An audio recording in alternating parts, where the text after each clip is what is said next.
Joel, fix that, will you? Just gotta hit the button. Wow. Uh-oh, now we're muted. Or they're muted.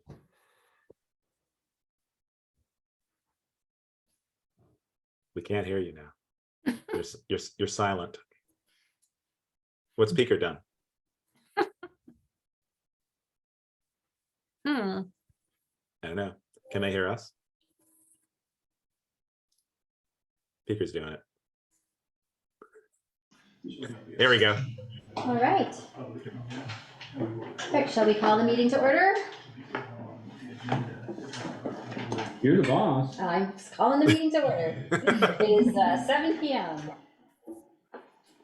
So overview of Zoom meeting, operations and procedures, rules for participation. If you are on Zoom joining us, please mute your microphone and wait to be recognized before you speak. So thank you.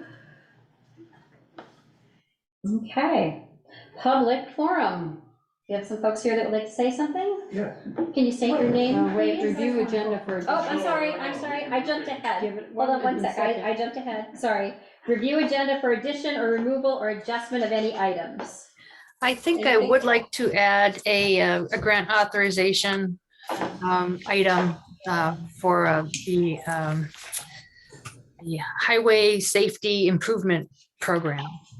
You want to add that under consent? I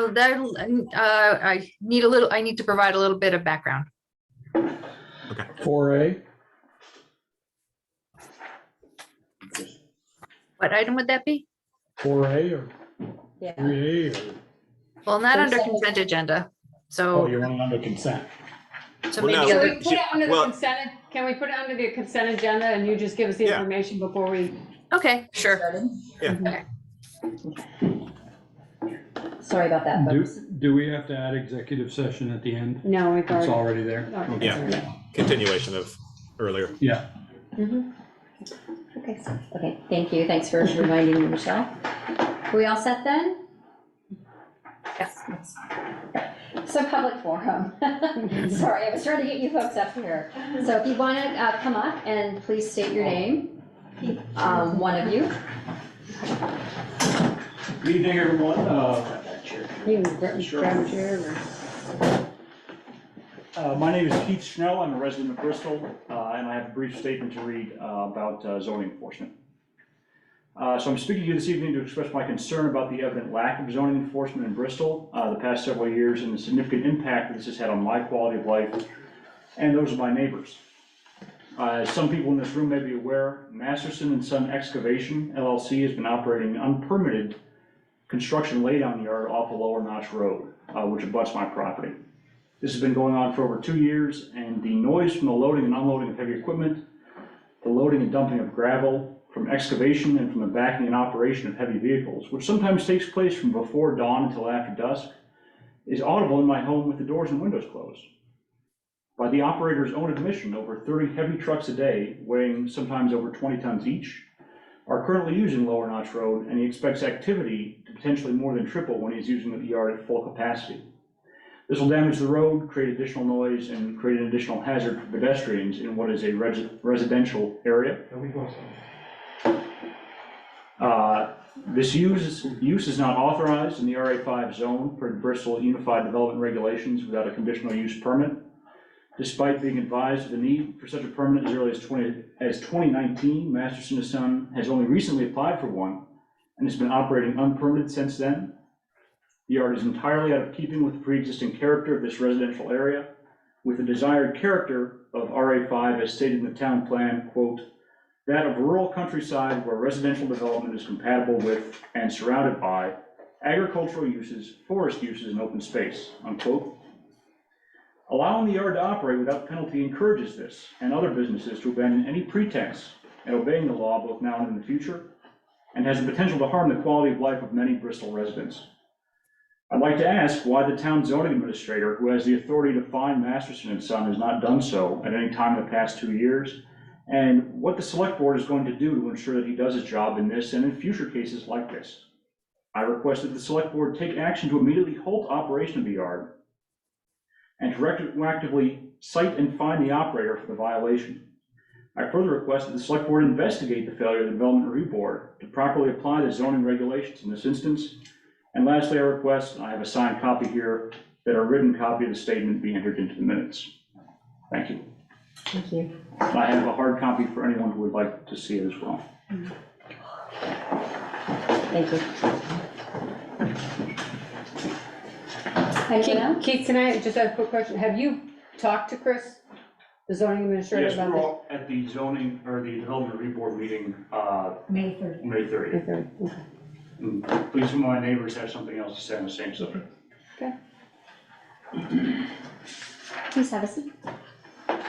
Yes. Okay, so my name is Thomas Fox. I also live on the Bristol Notch Road.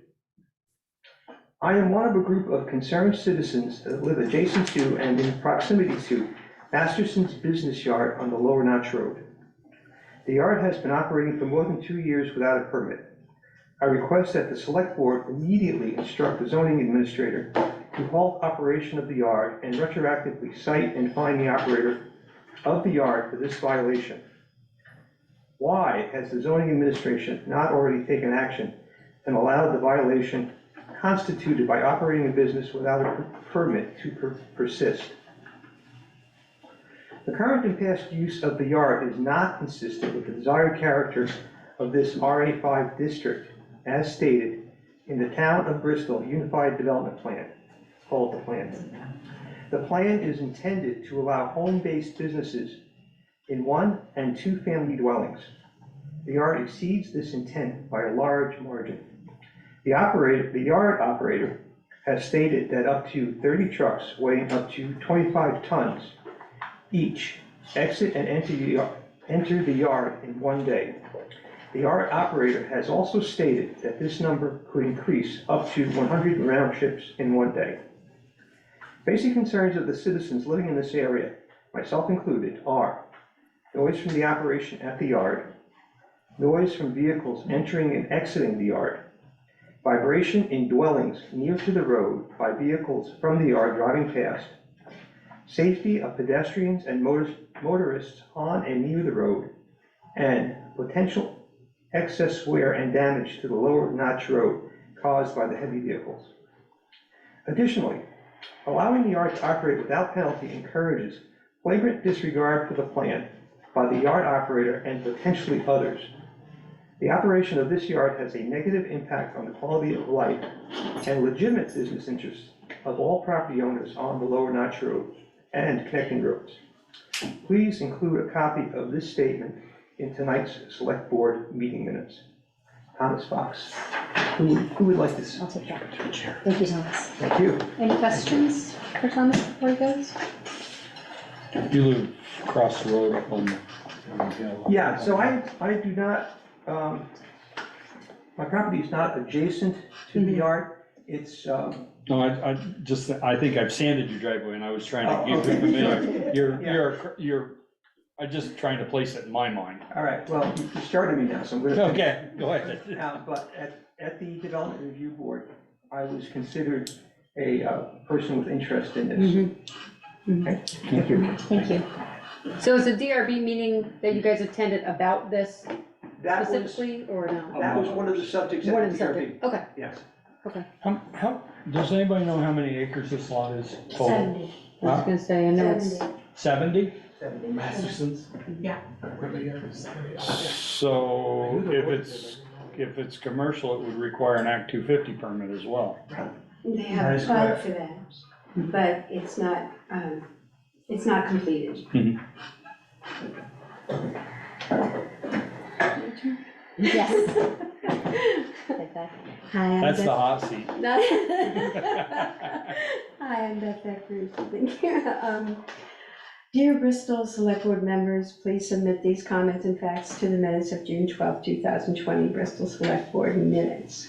The zoning administrator appears to have included a gravel hole or pit as a permitted use on the Masterson property on the Lower Notch Road. The property is located on an agricultural zone. This does not comply with the zoning regulations. Please check into this and please share your findings with me. The Masterson Development Properties vehicles are already too heavy for that road. I've already been to the select people about that. The select board, the Bristol road foreman, and the zoning administrator already know this fact. I live right beside the road, and my house is built into the hillside beside the road. My house literally shakes when large, heavy trucks go by. Plates that hang on the walls, sconces on the lights, and windows make noises when the trucks go by. When the roads are wet, the shaking is worse. It is not as much of a problem. It was not as much of a problem until Masterson Development Programs began transporting his vehicles on the road, and Lacer began transporting logs, sometimes tandems. Josh said at the recent DRB meeting that at this time his trucks average 60 trips a day one way, equaling 120 both ways. He said that the worst case scenario could see 100 trips one way and 200 trips both ways. There aren't any shoulders on these roads. Please look into how this would adversely impact the quality and the maintenance of the roads, and please share your findings with me. In the past years, the number of houses have increased by about 30% due to the new construction, causing more pedestrians and entering and exiting traffic on this dirt and paved third-class road. Please look into how this would impact the safety to pedestrians on this road. There are not any shoulders, as I've said, and please share your findings with me. For at least 2 years, this company did not have the permits to transport their overweight vehicles. It was not until I inquired in 2022 to the town clerk that they obtained the proper permits. Please check to see if these and other heavy vehicles have the proper permits. I live almost a half mile away from the site and hear a large booming sound, which sounds like a large culvert being dropped on the ground throughout the day. I've been told that the sound is the tailgate of a large dump truck dropping. The sound may be magnified by the mountain and the fact that it is a wetland with many waters, having 8 vernal ponds on which the sounds travel faster over water. Please look into this and other business sounds that impact the people in this predominantly residential area, and share your findings with me. Respectfully, Beth Eckers. Thank you. Thank you. Anyone else? Oh, is this related to this? Oh, no, it's not. All right, mine is. Thank you. No, absolutely. Hi, I'm Helen Young. I live on Lower Notch Road. I want to reiterate the statements of my neighbors Keith Schnell, Tom Fox, and Beth Eckros, and object to the unpermitted use of the Masterson and Sons land as a business yard for all of the reasons they describe. I acknowledge that it's not the select board's responsibility to issue or deny a conditional use permit. That's the purview of the Developmental Review Board. But the activity of the zoning regulator is within the purview of the select board. I repeat Keith Schnell and Tom Fox's request that the zoning regulator be held accountable for the unpermitted use of Masterson's property, and ask that Masterson be fined a per diem fee for the unpermitted use of his land for the past 2 years. As stated by Keith Schnell, I think it's important for the Developmental Review Board and the zoning administrator to not set a precedent that it's permissible to build first and apply for a permit second in any case of development in Bristol. I end with the question, how are zoning regulations enforced in the town of Bristol? Thank you. Thank you. Anyone else on this topic? No? Okay. Bill?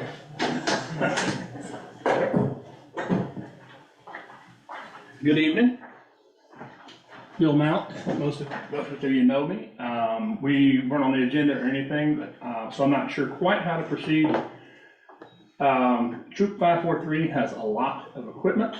We have a very nice trailer, and we have a subterranean cavern in the American Legion Post 19 that is difficult to access equipment from. So we are on a search to try to find an alternative storage area for things like hiking equipment, tents, awnings, water bottles, cookers, things that we don't normally need access to, but may on a short notice. There is some sailing equipment with the life preservers, paddles for kayaks and canoes and things that don't need to be stacked in the trailer. And so the other day, I was talking with Eric, the road foreman, and the former dog pound area, the brown building that's at the town garage area, appears to be vacant. He says that there's not a lot of use for it currently, and I wanted to approach the select board about the possibility of hopefully an inexpensive rental or use of that building for scout storage. So if you would like to put that on the agenda for the next meeting or what have you, however you would like to proceed, I'd like to broach that topic. I'd also like to qualify this with this being purely an exploratory thing. It's not officially on the agenda for the committee. The committee is aware of it, at least John Christiana, the committee chair, is. But again, we're just looking for a way to free up and take some of the load out of the trailer. We don't need to take 4 patrols worth of equipment everywhere we go when we take the trailer somewhere. And there's actually a fire pit that's very big, cumbersome, and heavy that we're looking to try to find a place for as well. So in any case, that's what I wanted to speak about tonight, and just kind of figure out how you'd like to proceed so that I know how to follow up. Thank you, Bill. Valerie, do you have a suggestion on how this should go forward? Well, that's an interesting question. A couple different options. One would be to put it on as an agenda item at the next meeting. Another is to kind of circle back to the any adjustments section of this agenda and add it to this agenda, either now or under other business or some other location in the agenda. We are at your service. I think, Valerie, we could put it on the June 26th meeting, and I think the people who had spoken left us testimony and letters need an answer, but it's not on the agenda, and I think it needs to be flushed out more than just a comment under public forum tonight. Right. Yeah. Like that I way mean, we we're could, gonna have to get some more information from other people as well. right. DRB and So putting it on an agenda sounds like, I knew the road was there, but I didn't know they were not using or now So using. those are two different items. There's the scout request, and then there's the follow-up to the Knoxville. Yeah, I think the next meeting would be good, June 26th. I think that sounds good, and it For gives both us of you guys. opportunity to discuss with the road foreman, and then have Bill come back. And maybe Bill, at that time, you might have more information if your commission does want to explore that option. Well, so my intent was to see if there was something out there available. There's a couple of other approaches that we're looking at as well. And so I wanted to have some idea of how to approach the troop committee. So I'm not necessarily going to them. They're aware that I'm exploring, but I'm not preparing a presentation until I have some more facts. So. Okay, for your time for this would be another 2 weeks. Is that okay in terms of your time and looking for a place to store stuff? Before the end of the year would be nice. We can do that. You can work it in. Okay. Merry Christmas. Yeah. The wheels of progress turn slowly in the scout world as well. So. Okay, Have you been all right, in great. Thanks, Bill. Yeah. So you checked it out and you think it's suitable? Yeah, we looked at it. It's a nice size. There's actually water there. I don't know if it's turned on or off. We don't need the water. It's off. Okay, then that's fine. We don't need the water. We don't need power. We just need a place that's out of the weather to store some equipment that's just in the walkway all the time. If he needs light, he'll just put the fire pit in there and light it. There you go. No, no, no. It's got cement floor, right? Wouldn't want to do that. Well, I mean, so given that, maybe we don't need to come back to this. If Eric, he's in the audience right now, if he wants to speak to that, maybe we can give Bill an answer that he can go back to his committee with. if it is available and we think it might be a useful spot. I don't know, Eric, if you want to speak to that? Yeah, I mean, the only thing I did with it this winter is I put hay in it. I stored the hay, the leftover hay that I had for mulching in it this winter. Okay. But other than that, that's the only time it's been used since it's been decommissioned. Okay. So, Are the cement dividers still in there? yeah, everything is still in there, still as a dog pound. Everything is still there. Okay. I mean, I think if they wanted to, they could actually lock up, put stuff in the kennels and actually lock them if they wanted to. yeah, I'd say if the town isn't using that space, I would be okay to allow it for a secondary use. I don't know what other board members feel at this time. Others? My only concern would be, and I don't think it would be a problem because they could work around it, but when they're working in the yard, we wouldn't want them accessing the building. And you're also gonna wanna have an insurance policy that covers their stuff. We actually do. Okay. We actually do. And I guess I want to know from whether we can be landlords, so to speak. Well, I was thinking that myself. So we need to do a little. Not want to research say on no that. to the scouts, but what if another organization comes and said, hey, can we use that for storage? I think we need to, the Little League came to us and said, we'd like to put all of our ball equipment off season, and or the youth soccer came into us. I just want to make sure we're covering our. Sounds like we like the idea, Bill, but we need to do a little more research on our end. Then that's fine with me. That's all I expected, was just approach the topic, and the next meeting, the 26th, is perfectly fine with me, or Right. even a little longer, as I said earlier. So, again, it's just purely exploratory. If it works out, super. If it doesn't, we already don't have a place. So. Come on, isn't your garage big enough? No. If you look at it now, I've got Christmas tree signs right there, and so, So, Sea container right beside your garage, yeah. 40-foot sea container, right? No, thank you, no. In any case, all right, thank you, that's all I have. thank you. I appreciate it, I look forward to hearing from you. And I think, commenting on, go ahead, Beth.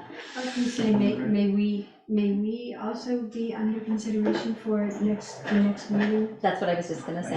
Well, I think, I mean, we can tentatively put that, but we're gonna have to see what investigation Right, turns up, whether we're gonna have enough stuff by then. right, we wanna make information sure by we then. have all we don't wanna call you back 15 times, so Right. we wanna make sure that we can get you the information that you're requesting. Thank you for your. So- Well, let's say Thank you for tentatively, yes. Thank And you. if that doesn't Also, work just out, to be aware that the agenda's already filling up pretty quickly For the 26th. for the 26th.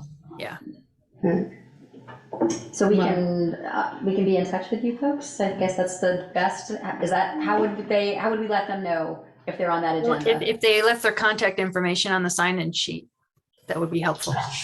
Yeah, and we have their statements as well. Right, their Their statement. emails, their letter that they gave statements, Thank you. or got Okay. emails on. Thank you all very much for coming in. Thank you for coming in. Thank you. Thank you. I have one thing. Sure, I'll be quick. I think, that's fine. I'm Todd Warnock, and I'm the director of the Vermont Ground Fondo that's coming up on the 24th. And I just have I've already been approved and everything, so I have a change that I want to make, and I just want to be totally above board. We've been running in and out of the finish and start on Airport Road, and we've had a start-finish truss in the past. And there's traffic that we have to contend with on that road from, even though it's a Saturday, Mount Abe still has practices and events and stuff going on. So I want to run the start-finish out the east entrance, which is next to the pony or horse ring. Horse ring. Yep. And run this, and Bruce, you're on my list to talk to, you should have got my email. So I want to run people out that entrance, right on Liberty, and then back onto the normal route, which would be down Main Street and out of town. When's this event time? 24th? And the school still has stuff going on? School shouldn't have. They shouldn't have. They're out anything. of school on the 20th. We've been a week after graduation, 2 weeks out every year, and there's always, Something going on. Plus- Maybe someone's using the field, plus maybe even- it's not school, but. yeah, well, plus even our participants, some leave Some are going in and early, they're going against Yeah. the riders Yeah, leaving I get out. that. Plus the traffic comes up Stony Hill faster than, and we always have to control that traffic. So it's just like slower traffic, don't have to worry about cars. Be safer, my guess is it would be safer out by Martin's than it would be right at the top of the Right. hill. Everyone's going 30 at least by then, and we can control The- that traffic. That sidewalk or roadway belongs to Mount Abe, though, it doesn't belong to us. Going out to Liberty.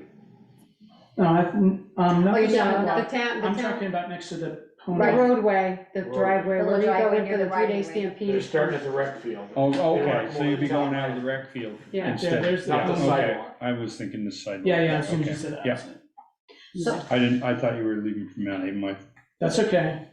I'd be interested to hear, Bruce, if you have any thoughts.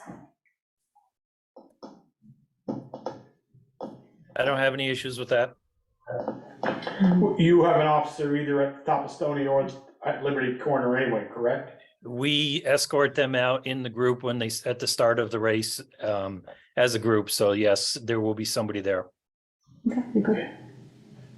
I guess the other thing would be, so we have the horse rig is our property, but where you're coming out of is the rec club's property. You've talked to them about using that entrance. You've got the I have the grounds booked for 3 days, so Yeah. it's. So he has Okay. permission to use it already. Right, The other okay, day that's- that the town actually owned that property. Yeah, the town, Yeah. I think the town owns all the way up to the fence there. Yeah, yeah. Oh, okay. Yeah, so first coming out, yeah. I just won't put any infrastructure that's on the town property, because there's maintenance scheduled on the Sunday for the pony, Yeah. for that area, so there won't be anything in the way. But you won't be coming down there on Sunday anyway, will you, or will you? No, This Saturday. Just yeah. just Saturday. Yeah. All right. Sounds good, it sounds like, Yeah, Okay. sounds If good. you work it over with the chief and. Yeah, we'll get in touch this week. great, good luck with your events, Todd. Thanks. Yeah. Thanks, Todd. Yeah, Thanks for just not assuming. yeah, well, I learned last week the additional intricacies of the scheduling of that whole space and everything, so. So anyone else for public forum, either online or in our audience? Okay, not hearing any, we'll move on. Department head roundtable. Let's see, Bruce, why don't we start with you?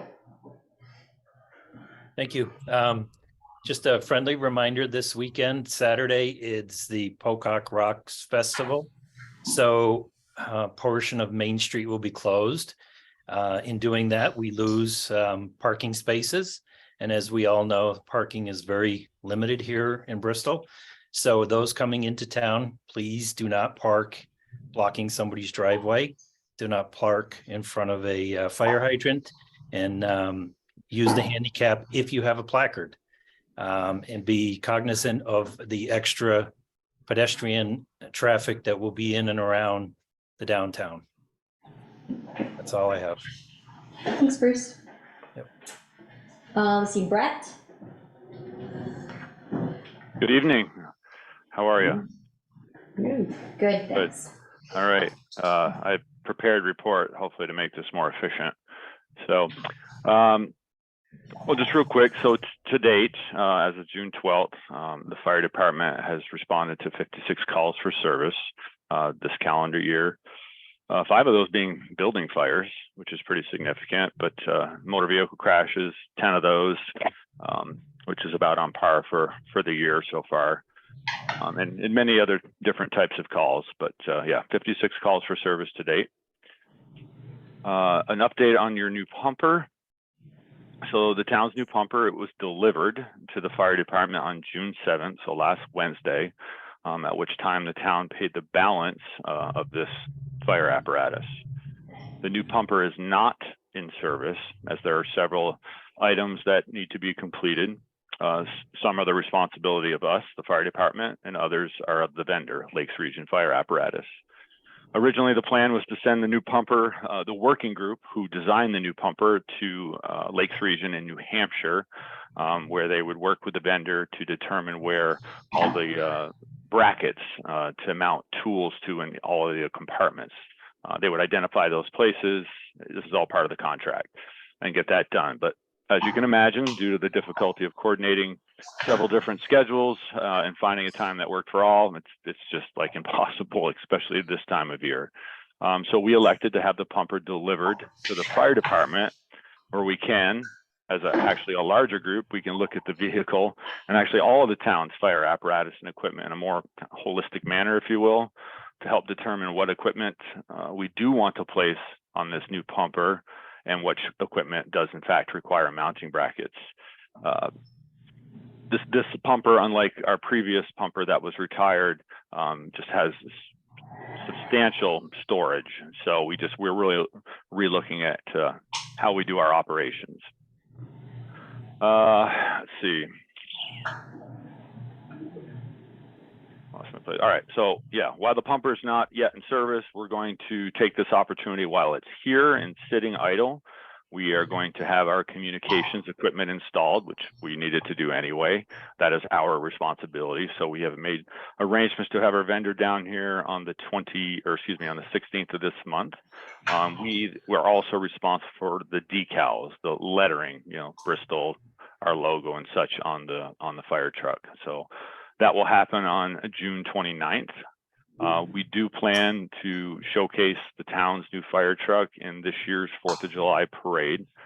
And then following the parade, we will send that truck back down to the Lakes Region the week after the 4th, and at which time they will install the brackets.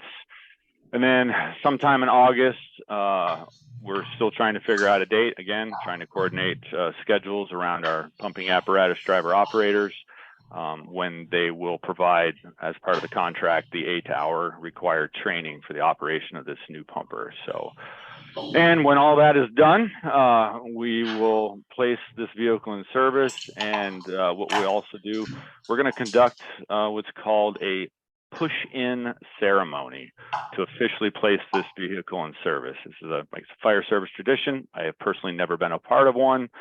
I guess the term push-in comes from, back in the day when horses, they drew or towed the pumpers, and the horses couldn't back up. So they had to unhook the horses, and the firefighters had to push the equipment back into the fire station. So Eric Foran, our deputy chief, he's been just looking into, things we could do. We really want to celebrate this, this accomplishment, the town's investment. It's very significant. Never want to lose sight of that. The cost and all the work that went into it. So we want to make it really special and memorable. It's the end of June, represents the end of our recertification cycle as firefighters. So a couple of years ago, the state changed their cycle from the calendar year to the fiscal year. So from July 1st of 22 to June 30th of 23, all of your firefighters are required to meet all their requirements to keep their national certifications. So I'm proud to say, with the exception of a couple persons, because they're on a leave of absence from the fire department, we all met our annual requirements.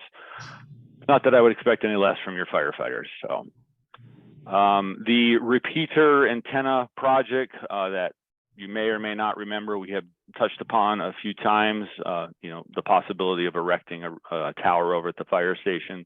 It's currently on hold. We don't have any really direction at this time. Really relooking at the funding piece. If we were to do this as a funding stream, we thought might assist with this. Doesn't seem to be an option. So, and it also, unfortunately, the current lease agreement we are in at the radio tower here in Bristol, that's a 5-year lease, and you have to provide 18 months notice if you wanted to terminate that lease. So we are now past that time. I mean, sure, there's always a way to get out of something, but anyway, as far as the lease agreement is written, We are committed for another 5 years to that site. So I'll just leave you all with that. I don't have any updates for you on the Conics box training structure. I know one of the persons on the working group has connected with at least one of the property owners who is very much in support of this project. We've got lots of facility projects going on over at the station. So if you notice the one-way drive, that project is nearly complete. There's just a couple of items that still need to be addressed. It's like some topsoil and seeding, and install a couple of posts, metal posts at the entrance of the driveway, which we had previously on the other drive. But the drive has been well received by everyone. It's obviously working very well. And I once again would like to publicly thank Eric Coda, our Public Works Department head, and Peeker Heffernan, your select board member, for volunteering their time to do this work. And as I noted at the last meeting, that asphalt was all donated by Pikes Industries. So very pleased to be able to do this at very little cost. Tomorrow, the mezzanine railing. So the mezzanine, that's that platform that's raised in the garage, if you will, the apparatus bays, we call them, over at the fire station. So Norton Fabrication will be on site to install the additional railing around the fire station mezzanine. So there's currently only a railing around approximately 1/3 of the mezzanine, which 7 years ago, that was an acceptable standard. But since then, that is no longer acceptable. And this is based on the inspections by the town's insurance provider. So what we're doing is we're installing 5-foot sections along the entire mezzanine, and every other section will be removable for training purposes. So we continue to utilize it for training. You know, we deploy ladders to it, and for maintenance purposes, because we have mechanical items up there that need to be serviced periodically. And yeah, that project, that's one of 3 items that were identified by the insurance company. The other 2 were addressed last year, one of those being the ladder, the ship's ladder that was installed to access that mezzanine, and the heat and water sensors that were placed around the facility, just to monitor, you know, if we had a boiler break or a cold snap in there, that we would be alerted to it, because we don't staff that building 24/7. This week, the fire department, we're going to take delivery of our new breathing air compressor. That's the compressor that fills those bottles firefighters wear on their backs. So on Thursday, June 15th, that will arrive. This new compressor, which is a planned capital equipment expense. Unfortunately, we're not able to use the compressor room that was designed originally to house such a compressor, because seems like everything else, in time, things get bigger and of course more expensive. But we won't be able to utilize that space anymore. So we're going to repurpose that as a storage closet, but we're actually going to place this new compressor on the mezzanine. So with that being said, a lot of work has to get done in a very short period of time. And like always, you know, people are stepping up to get it done voluntarily. So just before they even arrive Thursday, you know, we have to disconnect the power to the current compressor. I'm currently mudding, sanding, priming, and painting the air room, which needed to be done before we can install the new equipment. So that's where I'm heading as soon as I get done running my mouth.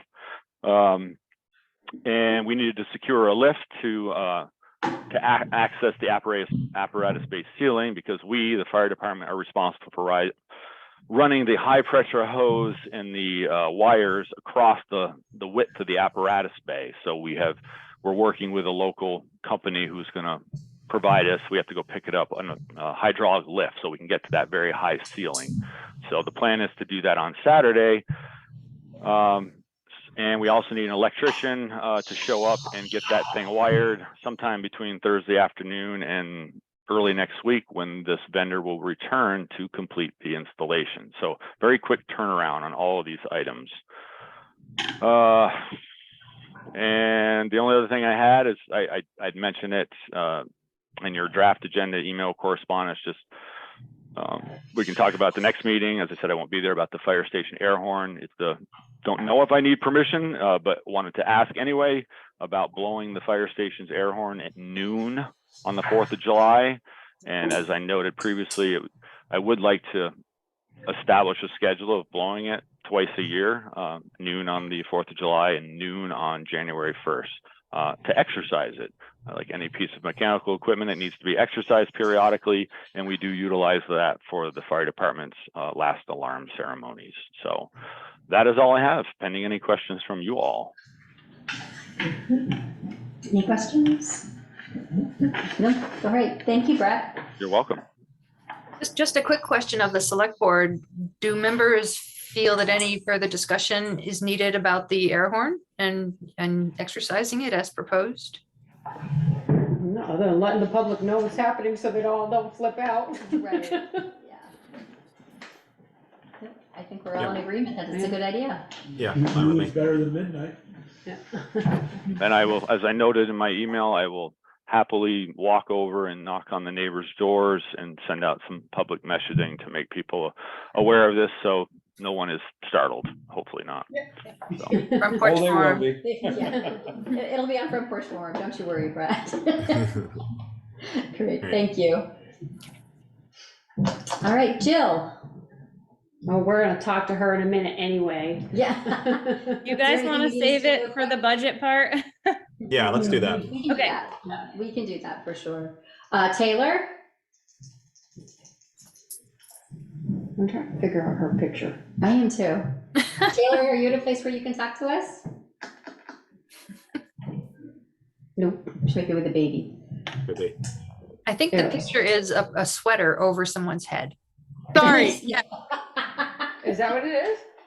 That's what it looks like. Oh, sorry, There's yes, Jill. hi. I was stuck in, I'm on Zoom on my phone. I'm gonna switch when I present for the ARPA funds, but I was trying to figure out how to speak. It is a photo I took in college that I just never changed my profile picture on Zoom, but it is a photo of me with a sweater over my head. There you go. Did you have any updates from the hub for us? Nothing in particular other than the conversation we're gonna have later about the ARPA funds. You know, the hub we've been plugging along, we've been busy. It's been going well. Taylor, just a quick question. Are you going to be at Summer Meals site? Yes, we are. Cool, great. Yep. All right, so help someone remind me, is Zach, are you our new employee at the rec department? I am, yes. Hi, do you want to give us an update on what's happening at the rec department? I don't see Meredith on tonight. Yeah, so pretty much we're just plugging along on planning for summer activities. We got a couple of movies in the park. We got swim lessons going, community swim, all those exciting things. Great. Well, thanks and welcome aboard. Thanks. Thanks. And Eric, last but not least. Yeah, I'm good. You're good? I'm good. Thank you, Eric. You're welcome. Update. All right, moving right along. Public hearing, Water and Sewer District Annual Meeting. Review of operating budgets, capital budgets, and upcoming projects. Consider adjustments to the sewer use fee structure to deal with high-strength waste management and general issues. Jill, the floor is yours. The flow is yours. I mean, the flow. Oh, boy. So I think what I'll bring up first is, do you want the budget on the screen? Jill, I made you a co-host so you can screen share. Okay, please continue to direct me on how to not lose things because I am on a Mac. So I apologize in advance, but it's so much easier for me to use every day. Sure. All you need to do is just open it up. If it's a document in a web browser, open it up and then do your screen share, and you should just pick your screen of your web browser. That should be. Or document if it's in Excel, you know, whatever. If Sai's there, have him do it. Yeah. Tech savvy like You Baker. would love that. I feel like water's gonna be easier, so I'm gonna open water first.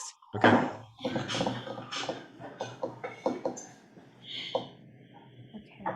And share screen.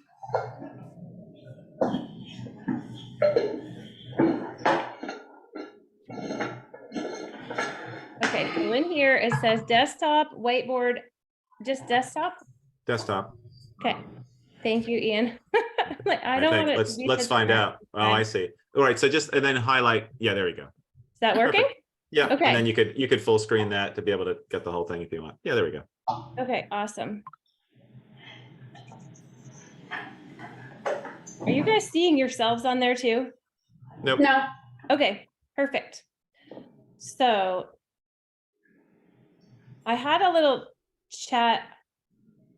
Okay, for water is not bad. Okay, this year we're still in the FY 2023 budget through June 30th, and the water read is being worked on this week. So we should have water bills, let's say by the end of next week. So we'll know what our revenue figure is, but if I look at the income budget around 338, and if I average the 262 of actual for 3 quarters, we should come in real close to that. So let's see, expenditure wise. That's with the bond and note payments expended. Okay, actual at 273. What we would like to do is get the iPad for the water read system. When Sharon and Anthony went to set this, we call it the handheld, which is this green and gray, biggish, old-fashioned, like a giant Palm Pilot, that we use for the water read. It's not working very well. And it was just invested in probably 7 years ago, but it's not working very well. And it's been recommended that we upgrade to basically like the little iPad thing. And what was the cost of that? Was it 3,800?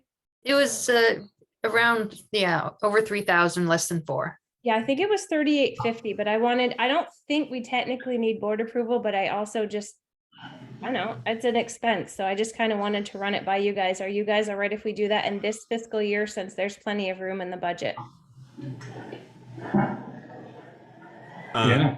I think that would be fine. So the other one is your current piece of technology that you use, that's considered defunct now, not working? It's certainly getting there. It's getting there, and it's making it so that when your internal department is trying to get the device ready for us to go out and do the read, it's taking them like days to prepare it because the way the equipment works, and when they're trying to pull the read back down, it's also taking days, which it should not. It should be minutes. Okay. So it's just like it's. With the new system, is it an actual iPad or is it a tablet? And the reason I ask is because I'm just thinking of compatibility with the town systems that they use, which are all Windows based. Just making sure that will be compatible. I think they're calling it a tablet, and it has a name like Avatar or something. It's got this weird little name. All right, so it's a proprietary thing. It's not like an iPad using an app. It's their own self-contained. It's self-contained, and it's something that's linked up with census. Okay. The census meter reading equipment. So it's kind of part of that package, is my understanding. When you use it, do you then connect the tablet to a device to upload, or is it all cloud-based now on this new system? Just thinking like future-proofing, like what's a system that hopefully will make it easier for you to do your job? I'll have to read through. I missed the day that the presentation occurred. I had a schedule conflict that day, so I'll have to read through and double check with Liam. What we have now is Bluetooth. So it's we call it the gun, but the gray little reader that we like boop all the black things on the houses that are called touchpads, that through a Bluetooth connection communicates with the handheld. I imagine it's either wireless or Bluetooth. Okay. Through this tablet. It's right now, again, it's like a Bluetooth COM port, where this might be, maybe it's not a COM port because it's a tablet instead of this, antiquated-ish device. So okay. I'll double check and read up, and I could even have Liam just do like a 30-minute presentation to me so that I understand it, and make sure that Sharon and Anthony too are getting the training, just because it should be a lot quicker. It shouldn't be painstaking to get a water read and to get it to turn it into usable data that pulls over and can pull into a billing system. So, and I personally, my whole background is being a CFO, so I'm pretty meticulous about dollars and about billing. So it kind of drives me a bit nuts if the read is getting done and the billing numbers aren't moving over properly to bill properly. So. Okay, that all sounds very positive. Okay, so again, I don't think we need to have a vote or anything, but didn't, it's like almost $4,000, so it kind of makes sense to just say, hey, guys, is it all right if we go ahead and do this? Would that be coming out of the supplies line? Yeah, I mean, it could come out of, right here. Oop. Look at that, we have room. 35, and we've spent 14,894, so there's definitely room there. I mean, technically, it has to do with the meters, but it's also a supply. It's a And that's only through 4:30, so. Yeah, that's due 4/30/23. But there's just 2 months left of expenses, and we were only at 273 out of 338. So I feel pretty good about having space. Jill, I would personally, I mean, I agree with this expense for now, but I'd like to see us look towards the future is, do cellular read. So no more walking to go up and clicking on everybody's door. I would love that. I would love to switch I don't know how over to many hours a telemetry. week from every quarter you guys have to do to read these. In Middleborough, they read it by cell, and they can tell you within 24 hours, you got something leaking in your house, because it sends a read to you, back to you. Yeah, we thought, I've been talking to Steve about this quite a bit too, is how to get the accuracy of the water reads and be more cognizant of when there's leaks at properties. So it's not awesome that 90 days later, and then another 2 weeks after the read and the bill, somebody goes, oh my God, my water bill's thousands of dollars. I didn't know I had a leak. It'd be super great to have an alarm pop up 24 hours after all of a sudden seeing that it's consistently running, and us calling and saying, hey, your meter's running 24/7, something's up. Yeah. To do that, that would be changing over the system that you have now completely? So it would be continuing to update all of the old brass meters with the census meters with brains, and then adding remote read to each of those, and having the remote read telemetry software. And the telemetry, I think there's some kind of antenna of some sort that grabs it all. So I don't know if I had the price. Yeah. If I had to guess, it's probably between like $500,000 and $750,000 to do it. Oh, okay. Okay. It's pretty expensive. Keep talking. But again, if I know it's really good for us. If I know, and the justification I keep saying is like, it's super good for our health, and it lets us see like if there's water leaking on any property. It's good for us. Yeah, and it makes us really know the water district super duper well, like every step of it.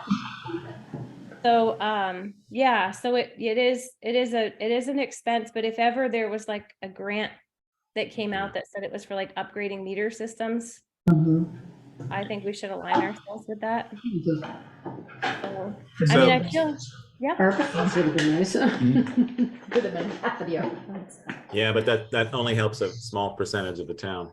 Yeah. So looking at you've got a 3% change in the rents. Is that an increase, or is it just new users? We don't technically need a 3% increase in the rates. It was requested by one of the board members to try to continue to save. So to just increase the rates a modest 3-ish%, which it's literally 3%. You're seeing 3.1 because of these.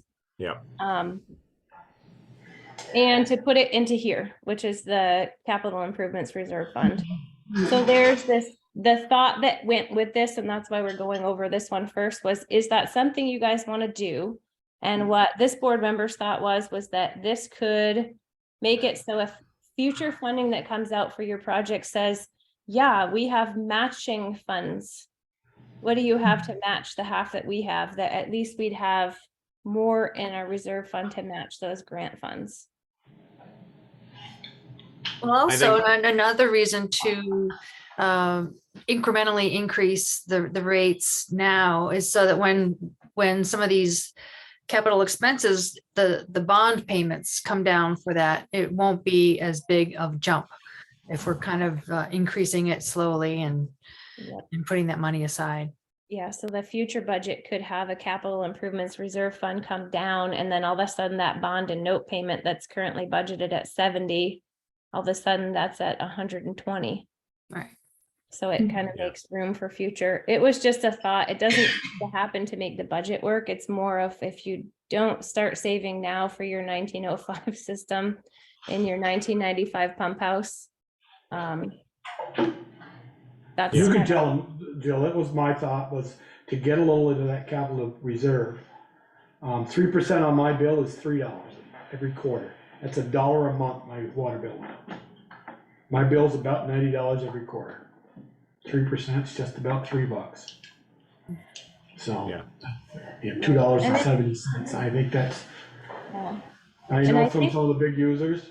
Yeah, I think inflation is between 4 and 8%, depending on who's reporting it too, so it is kind of looking towards what things are gonna cost as we move into the future, but this is this is a proposal to see what you guys think. I mean, So can I I'm, ask about the contracted services? Yeah. I mean, we're over this year. You put it at 50. I mean, as most of that contracted services go to you guys because you're doing most of the work. It does right? at the It's not moment, yep. contracted out. It can be, I mean, if there's times when a particular task needs to be done by a paving company, or we needed to do some kind of like drilling a hole under the road or something like that, it would be contracted services with other vendors as well. And that's different than the operating contract. It is. Right. because Right, it's not- right. No, I understand that. I was just trying to figure out, so if the operating contract is, what is it, 58 this year, or 71 this year, and 52, I don't know how much that 52 you guys got, but that makes your contract, or what we're paying you, over 100 grand. So I'm just It trying to does. figure out, when do you decide you do it, and when do you decide, yes, the town highway, or are you contracted out? So lately, it's been doing different repairs, whether it's swapping out hydrants or fixing a leak or replacing a service or stuff of that sort. We used to work quite a bit with Kale and the town highway department because the town had kind of a bit more staff. And then the last year to 2 years, there's been that lack of staff and lack of ability to work kind of as a team on those. So we've just kind of taken the lead. Mm-hmm. But we can continue to see, like, as things are coming up, because we have sort of a plan of things that could happen over the next year to continue to take care of hydrants that need to be replaced and or blow offs that need to be turned into hydrants, etc. Valves that get bent, curbs that get broken, etc. If Eric's got the time, we can always partner with the town. Or I mean, I think the board would probably like you to do that. Check with him first before you go and just do it, and make sure he doesn't have, or if he has the capacity to do it. He'll tell you if he doesn't. yeah, I mean, we enjoyed working with the highway department in the past. It worked out really, actually super awesomely well. It's just if there's an opportunity, we'll keep talking to Eric about it, of what their schedule's looking like, and if they can basically spare a machine operator and a truck driver, because that's what we end up needing for most of these. That's her hand. And Jill, you, in a separate Excel file, you had provided some detail about the work proposed that makes up that $50,000 of contracted services. Yep, things that we would plan in the next year. Hydrants and valves, leak repairs. Yep. Let me pull it up. Meter replacements, unplanned emergencies, to name a few. It's the capital. Yeah, I saw that. I did see that. But when I looked at that, I think I was a little unclear whether that was this year or future. Yeah, see, I remember seeing this. This would So be this is stuff for this year or upcoming budget? This is this coming. Yeah, This coming This budget. would be Okay. for the fiscal year upcoming, so it would be one hydrant install, which would be at the end of Firehouse Drive. So what's there right now is just a flushing. And in order to, I think, meet certain requirements, it would need to turn into a hydrant for the particular building that's going up there. 2 valves around the pump house, those ones did not close all the way. So those need to be replaced. 3 leak repairs, there's still 3 leaks from the leak detection that was done. We repaired 2 of the giant ones, which was at the high school and on Pump House Road. There's still one on South Street, there's one on Church, and there's one on the corner of Pleasant and Taylor. And then keeping 2 hydrants in stock. That's just keeping an actual back stock because we have like 1 hydrant remaining right now. And then a valve replacement. That's just 1 valve left because the other 2 are up here. They're already very specific ones that we know do not work. So there's just 1 left here. But Jill, that list in a year, how much of that list, excluding equipment's gotta be charged down under the contracted line? How much of that could be under the contracted at the 22 hours for VTOMs a week? I don't believe that this work is covered under the contract ops, meaning that this is more of excavation. I realize that, but it's, that's paying for the machine and stuff, but you're contracted to work 22 hours a week or a week with us on items. Yep. That's part of the contract, not contracted services, but the written contract. And how much of that could be fixed or a meter replaced under the written contract and not under contracted services? So we do many of the meter replacements under contracted services. When they fit into kind of the 25 plus hours a week, we do just absorb them. So we probably do like 20 to 25 meter replacements a year. And try to absorb as much as we absolutely can. So yeah, it's just, I don't know, we have our manpower and our hours that we're putting in each week, and there's times when it's 40, there's times when it's 60, there's times when it's 70 hours in a week. And there's other times when it's 20 hours that week, because the last couple have been 50 or 60 hours. It has a bit of an ebb and flow for all the things that have to do with just running the water system.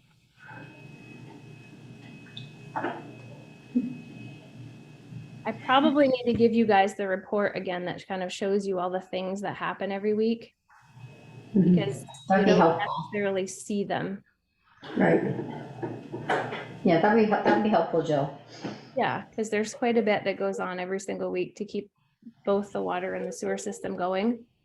And some of it is out in the field, some of it is at the pump houses. Lately, there's quite a bit of it that's actually in just getting all of the different projects moving, getting all the data together, working with the budgets, all of that fun stuff as well.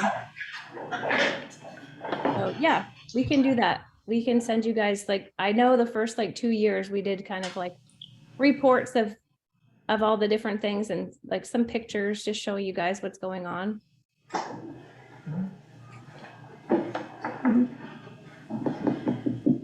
Yeah, so that's just kind of that's a draft plan.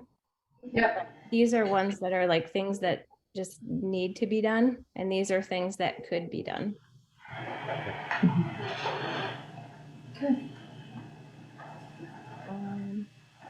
Yeah, so I guess I'm just wondering, what do you guys want to do with this budget, since it's kind of time to determine if you guys want to keep this bumped up or if you want to bump this back down? Because I put this times 1.03. That reflects the 3%. That's the number, which is this number right here, pulled over here, times 1.03. So that's just taking 3/4, dividing it by 3, and then timesing it by 4. And then this is 1.03. So that's with 3% added if you wanted to. And if we take it out of there, it comes out of here. Yeah, no, I would leave it. No, I think it's good. Yeah, I mean, I'm a water district user, and I agree with Joel, as is he, that, you know, as much as I don't want to see the water go up, I know that we're going to have to pay for it at some point, given what the piping is in underneath the road for a great deal of the water system. We have to get ahead if we can, and raising the cost a little bit each year is the way to do it. I mean, we either don't do that, and then at a certain year, it goes up a tremendous percentage. So Pay I me think we now, need, pay me later. exactly, I think we need to do that now. And as Joel has stated many times, and other people have stated too, Bristol's water is, compared to other towns, is very inexpensive, and it's eventually it's going to have to cost more because it costs more to run. And we have to do replacements, and we have to look to the future if we want to have it actually be a stable system in 10 or 20 or 50 years from now. Yeah. Yeah, okay, Joe, so. can I ask one, this is Steve, can I ask you one question? Just for my own understanding, you've got some money, $57,000 set aside for, proposed for the reserve fund. What's the reserve fund balance today? Does anybody know? Is there a year-to-date number? I think Val had an unaudited reserve fund, but I That's the don't million-dollar remember what it question, was. Steve. That is a really good question, and I'm sorry I wasn't prepared with an answer for it. Well, I know you had said you were waiting for the audit to come up with the exact number. Yep, and we're still waiting on that. What was it then in 2021? I had that in the capital reserve, the one that went into the budget, or that went into the town report, the one that you guys have us do for that was in there. It's like, where are you? Annual report is there. I wonder if it's just this way one. Hold on. Is it the 125? Wait, 165? I believe we dipped into it somewhat with the recent repairs, the mega repairs. I think it was the pump house. I think it was your generator. Right. Right. So we had 2022 to 2023 total available is 188,215, and then our costs were minus 62,000. So our closing balance 2022 2023 is 125,781. That sounds right. Approximately, give or take a couple of cents.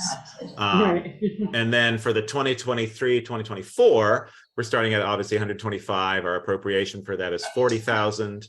So that'll give us 165,000 available, and we have for the next number of years, we have an estimated cost of 20,000 in various repairs. That is exactly what I saw earlier today, and I remember preparing that for the town report. Yeah, so that is from the town report. So Okay. so Steve, 125,781. And then this hasn't been allocated, right? This year's budget, the 47,391 hasn't gone in, or is that after it goes in? That probably hasn't gone in yet. Okay. I mean, doesn't Anthony do that at the end of the year, end of our fiscal year? Well, that's now, very soon. Yeah, well, I meant like the end of June. So, yeah, the other question that I had. It should say if it's been expended. I don't think it has. Says 21. Right. So he might have put half in. Maybe. I don't know.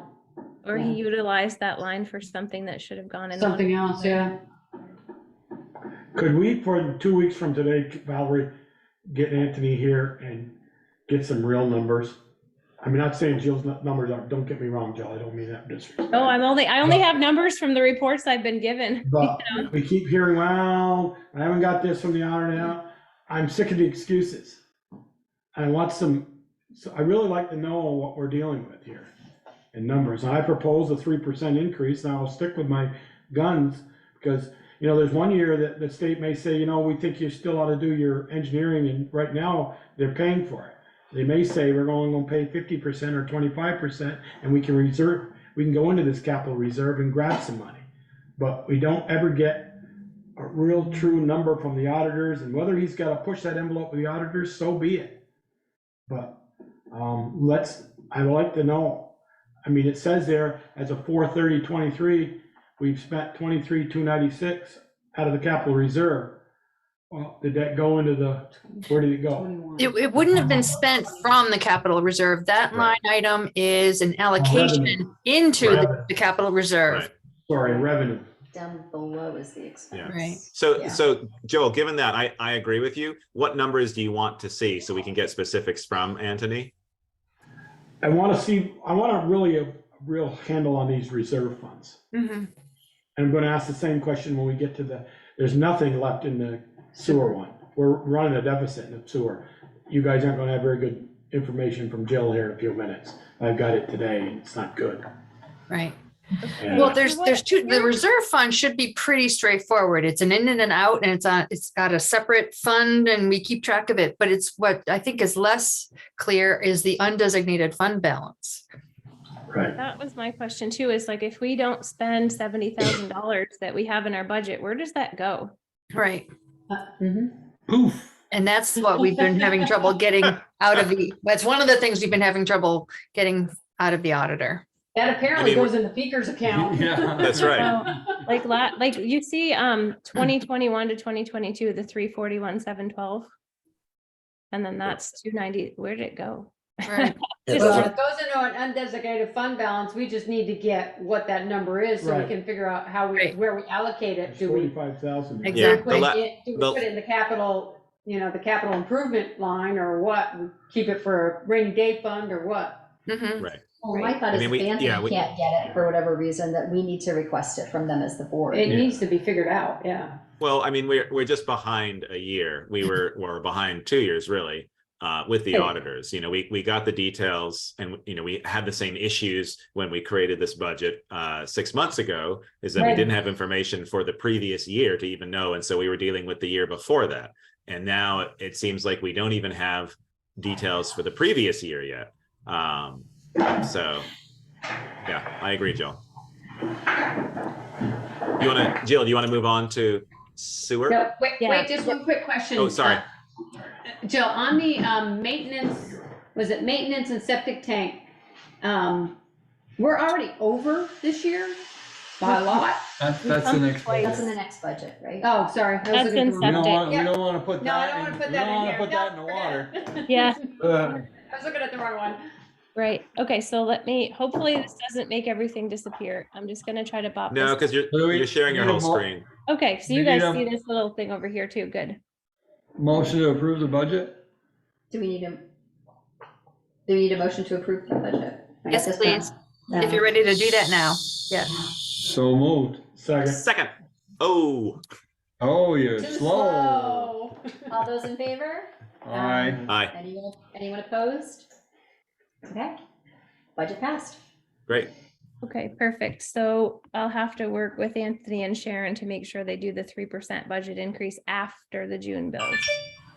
Correct. Okay. Whose phone is that? Okay, on to sewer. Okay, so now depress us. I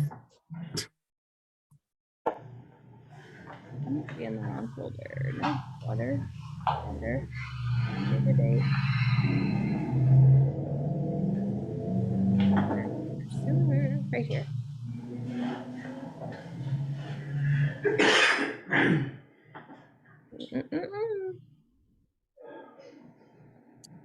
Really wants me to log in, and I'm really not going to. Okay. This is the one that I'm worried about, and so we just had the annual report done for the sewer, which is when Steve kind of looks at the flows that we have going through wastewater, and we're looking at them as well, which the crazy thing is I do the read, but I don't actually see the results of the read until the report gets done the year after. So I probably want to start seeing them, and that way I can keep building them and seeing how we're trending. Well, when you say reads, are you talking about the quarterly sewer reads or some other kind of testing read? So we do a sewer read every single month. Every month, okay. Yep, which is to go to the 34 locations and actually go whoop, and then write it down on a piece of paper. So we do that 8 times, and the other 4 times we go to all like 650, including everyone that's sewer, because the sewer is also the water. on those same 34 users. Except the laundromat, they have different meters. They've got one for sewer and one for water. So this is what's odd, right? As we look at the actual for 2022, for 2021, and we had 49,763. We look at the actual ending in 22, we had 52,768. So we budgeted 56,847 with the belief that the flows would increase and the usage would increase a bit, and they did not, and had quite a bit of maintenance to do between the septic tank getting pumped twice, the big repairs at the field, and the repairs to the splitter box. Part of what comes out of this is also those quarterly pumping of your exterior grease traps, which are $375 per exterior grease trap per quarter. And that's almost all like, right? That's your sewer hauling fees. That are Okay, Joe, while you're on that, so the town pays for those grease trap cleanings, the people who have the grease traps do not? So let me clarify it. The exterior grease traps that are on the system, by the way that your ordinance is written, are pumped by the sewer system at the expense of the sewer system. The interior grease traps that are at many buildings are not, because they're interior and they're before the sewer system, right? They're pre-treatment. Those are by way of the ordinance and by request of letters that we've sent, supposed to be cleaned on a very regular basis to not allow the fats, oils, and greases to get into the sewer system. So why would we have an exterior grease trap? It must be was designed that way as part of the sewer system. Bigger flows needing more than what they could So fit in. why the heck would we have a policy that says this town pays? I don't know for it? why we would pay for your grease trap to be pumped. Out of that 21. Right, because that just isn't fair to the rest of them that have to pay for their grease traps. Out of that 21,000, $13,500 of it is grease trap pumping. Yeah. Yeah, the 9 are getting. Yes, so it's just for you guys to understand, like a bulk of the expenditure on your sewer system is this grease trap pumping, but it's also that grease is not supposed to get to this very rudimentary septic system. So But it is getting in there though. It's totally Right. getting in there. We have a ton of fats, oils, and greases, which is contributing to our FOG numbers. It's contributing to our BOD. It's contributing to TSS. So how do we stop it? I wrote a plan. Basically, first we write a balanced budget just because we have to, because it's that time of year. Then we start by doing tours of the interior grease traps to see what is actually there. Do they even have grease traps? They've claimed to, but I haven't set my eyes on every single one.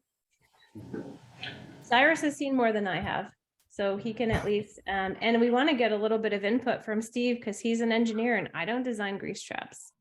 So I don't know if they're big enough. I don't know if they need to be cleaned weekly or monthly or quarterly based on the size that they are. Then when we're doing the pumping in July, we have him look at the exterior grease traps, because apparently if they weren't designed properly and they're actually septic tanks and not grease traps, they'll have the separator coming up from the bottom. That's for sewer. Sewer has the solid separate down like this, fat floats. So if they're not built with the separation at the top like this, where it stops the fat and lets the liquid go under, then they're upside down and they're letting all the fat get into the sewer and they're keeping the solids, which those are not coming out of a drain. So then can you force them to have to change that? Yes, you can. So there's an entire division at the state that's enforcement for pretreatment. We wanted to try to do a little work on our own before we kind of call in everything, but it's kind of, we need to see interior, we need to see exterior, we need to see design. Then what we want to do is get a composite sampler and start taking, we'll let these owners know what we're up to. We want to start taking composite samples and seeing what they are discharging to our sewer system. And if those limits are, let's say somebody's discharging 1,000 BOD, 1,200 TSS, super high FOG numbers, We cannot handle anything like that in this rudimentary septic system. We need to have a limit and say, you cannot discharge anything over 200 BOD to this sewer system. You must do pretreatment to that level and then hold them accountable. Out of the 9 users, there's 4, which are almost all the 4 biggest users. Yeah, And I won't mention any names that don't have any grease traps. there's actually 5 exterior. One's got an 5 interior outdoor. one that shows its documentation.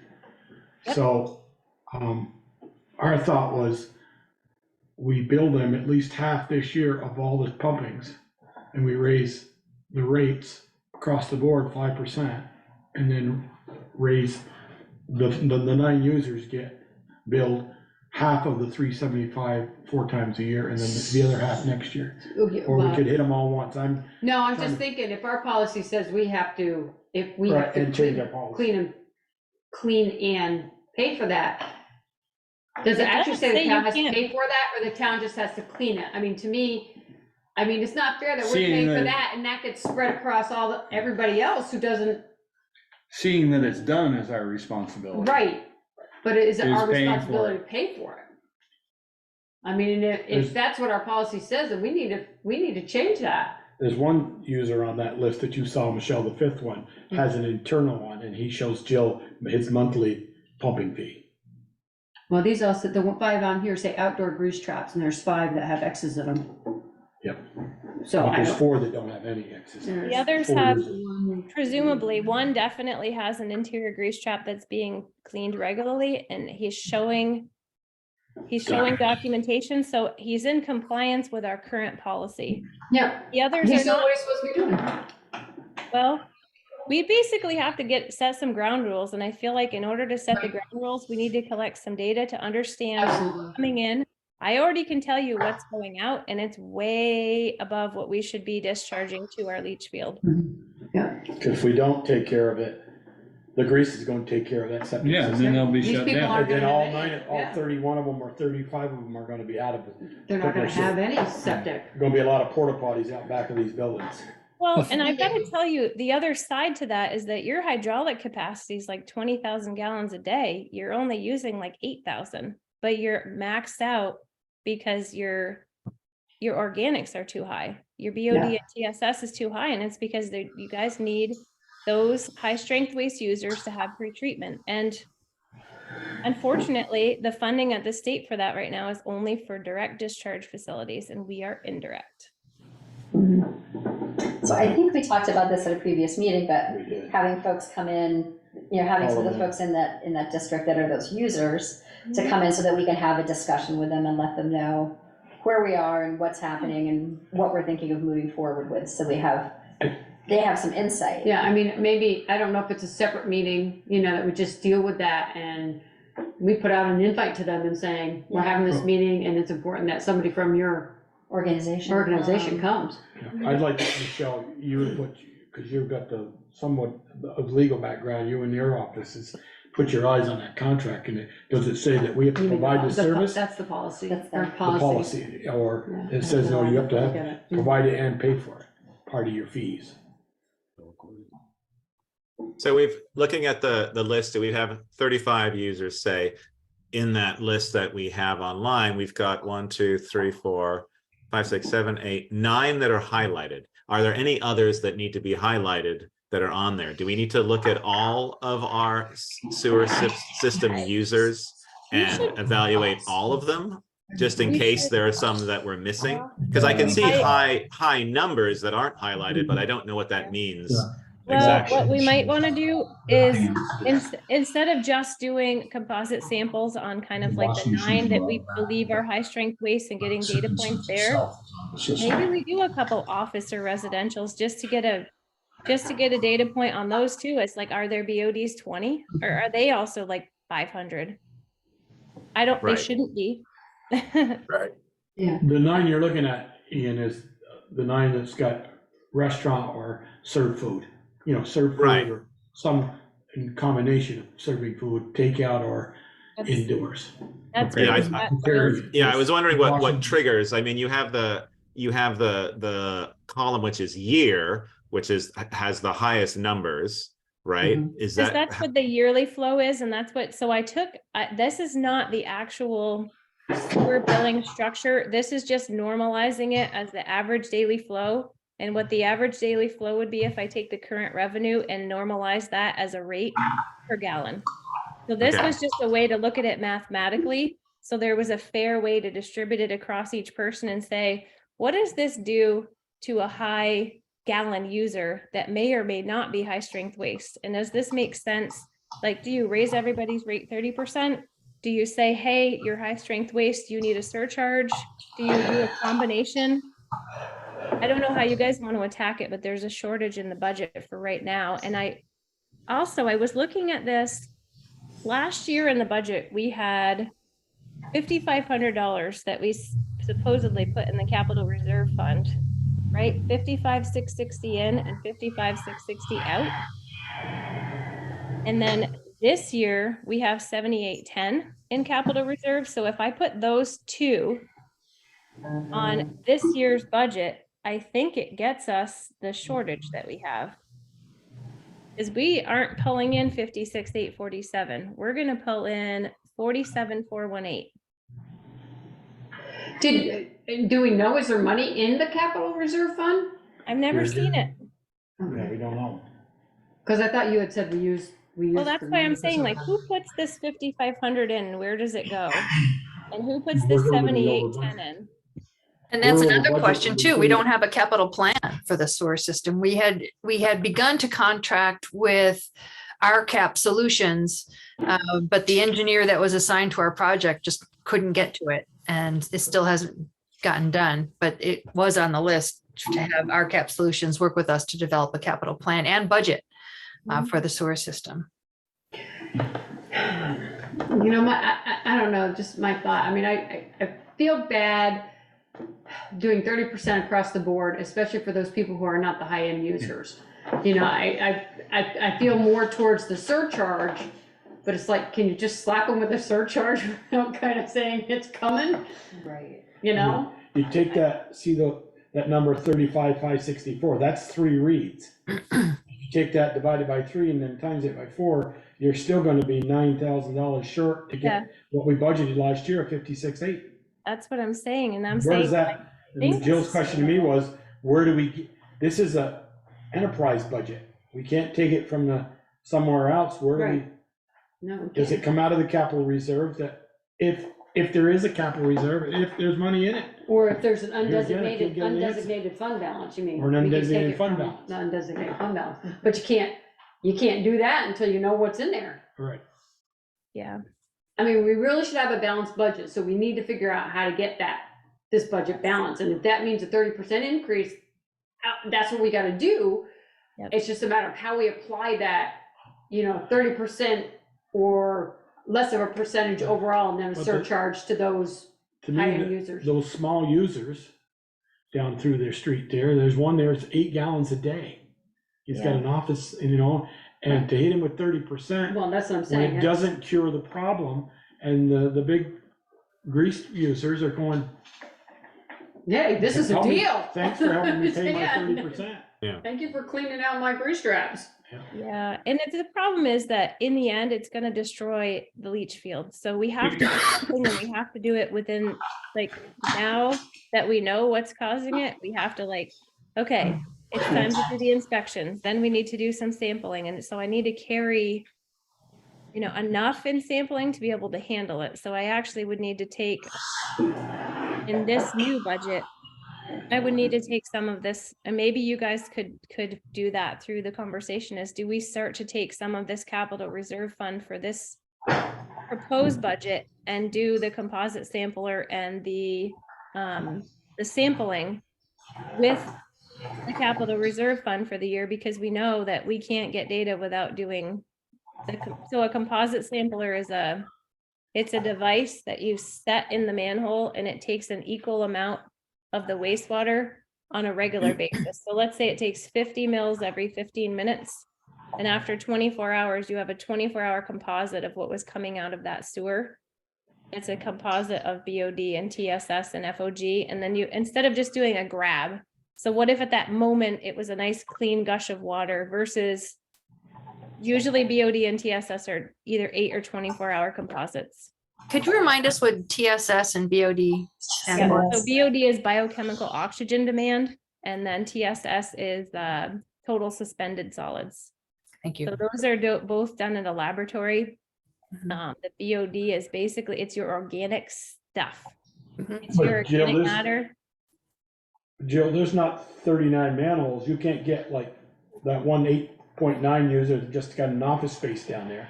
I know, You it's gonna can't be get- very interesting to try to get a composite from just one user. It's gonna be tricky because a lot of other systems, you have just an invert into the manhole from each business, for instance, and so you're collecting from the invert, which is like as the pipe is coming in. But those may actually be, yeah. Couldn't get Cy or Logan to take the cap off each business and let it flow into a 5-gallon pail, I guess. And So the thing about the 5-gallon pail is what that is, that's a grab sample. So a grab Yeah. sample is gonna give you data, but it's not composite data. So No. it depends I on was that kidding when I moment. said, I was Well, kidding when I said. I'm that. serious though, because I'm trying to figure out how can I collect this? And have it be representative of what they're discharging to the system on a regular basis. Yeah, right. And I don't know, we could talk to other communities and see if somebody might lend us a composite sampler that we could use versus purchasing one. We're only 34 connections, we're not big, and composite samplers are thousands.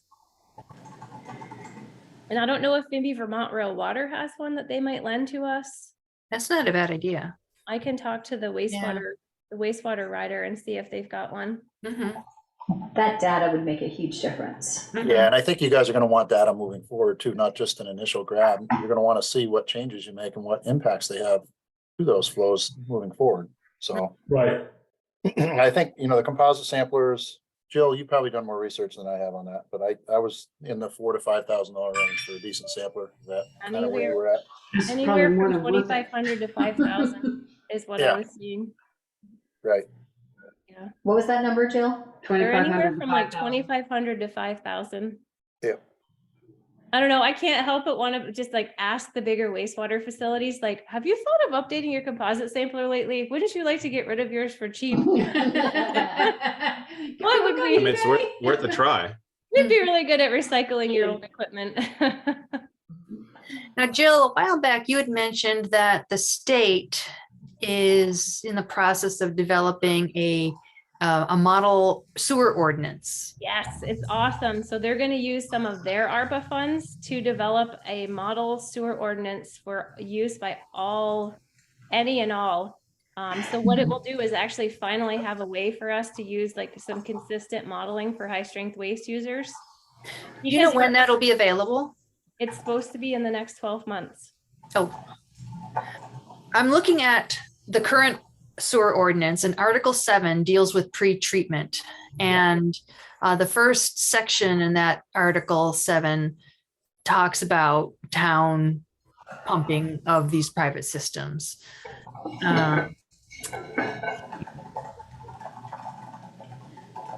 It refers to the interior units as well as the exterior. It says that near the end of the paragraph, it says, let's see.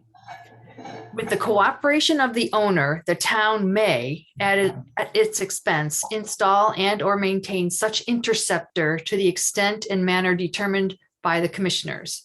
In the case of such maintenance by the town, the owner shall promptly notify the town if the removal of the captured material is required prior to any regularly scheduled removal by the town. Like, oh, the grease trap is getting really bad, but they're not going to pop the cover and take a peekie. No. Like nobody's. That's the only reference that I could find in the ordinance about the town may at its expense. So apparently the town may have, or the system may have actually paid to install these things. That's what I was kind of thinking, because they're outside. But that doesn't mean Like- we're responsible for paying to It says may. clean them and pump them. Right, Yeah, I think we need to stop that. Well, I think, I don't have a problem being responsible for pumping them.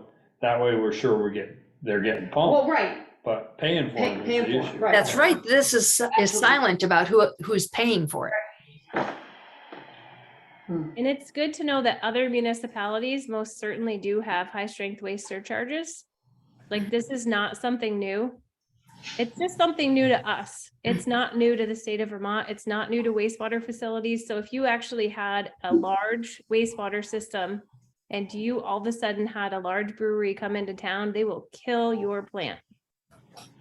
Because they're coming in at like 100,000 BOD in their first washdown. And all of a sudden your first process tank, every bug in it dies overnight, and you're septic and it's black and it's dead and you're like, oh no. So this is where a lot of other facilities are a lot bigger than ours. They have bigger problems and they've created really nice solutions, but it's taken them years.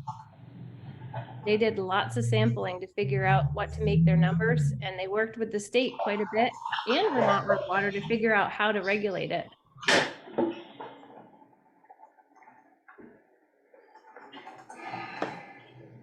Well, we need to figure out a way to charge them for pumping their grease traps. Right. Well, And I mean, that'll soften some of the hurt. yep, I mean, the raw, if you just build the raw cost to the literal connection to the grease trap that's being pumped, to me, that's a direct cost. It's a 1-to-1, like that grease trap's getting pumped. That's $375. It's your grease trap, that's your bill. That's just direct. What do we have to do we have to change the ordinance to do that? I think you need Valerie to change says your it doesn't. fee structure. I think you need to change your fee structure, which I don't know is that separate or an attachment to your? Yes, ordinance? that's an attachment. I believe we did that on purpose. Yeah. Okay. I'm skimming through the user fee section, Article 14, user charge system. Yeah. Skimming through I that don't right think we now. went through sewer. I think we just did the water ordinance a couple of years ago. I don't think we did the sewer one, did we? I have a note that it might have been updated in 2017. Okay, so like yeah, years ago, 6 years ago.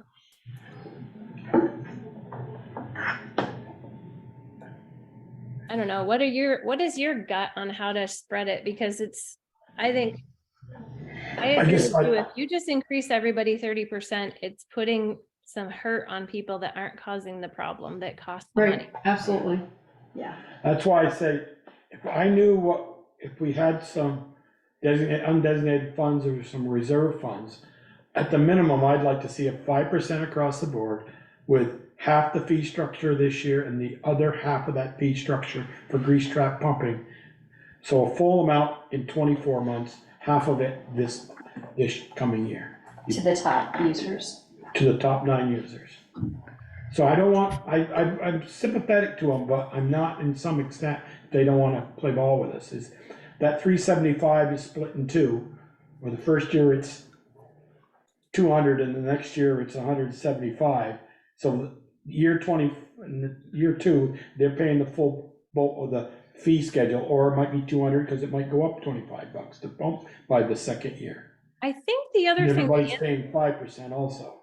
I think Anthony or Valerie had shared with us that the debt retirement on the sewer system is going away soon too. What was the date on that one? Couple more years, I think. Okay. I mean, that will be helpful because the other thing that we could do is put in a grease trap prior to the septic tanks down at the field. The grease trap does not require water or power. But then it's gonna be all our expense once we move it down there. Or the argument could be that it's all our expense, although we pump it, we pass the cost on. Exactly. So I don't know. It was just a thought of like, if we just need to get that, keep that But fat out of the septic tank. The issue there is it's not gonna pump any better out of that one tank than it does out of the two we already got there. Well, I guess if it was designed properly, this is me speaking for Steve as the engineer who's kind of explained this to me. If it was designed properly, it might work better than the other ones, given that it would have the separator coming down from the top and stopping the grease instead of it maybe being upside down, as it may be in some of these designs that are upside down and not correct. But I don't have the hard evidence yet. Kind of need like a bunch of pictures. And yes, they smell like barf, just so you guys know. Hey, that's where you put Vicks underneath the nose when you go in there. Like a lot Have of you ever it. tried that, Jill? That's an ambulance person's secret. Awesome. Well, I think I'm gonna use your secret. I've got a nice tube of Vicks in my medicine chest. Well, oh, go ahead.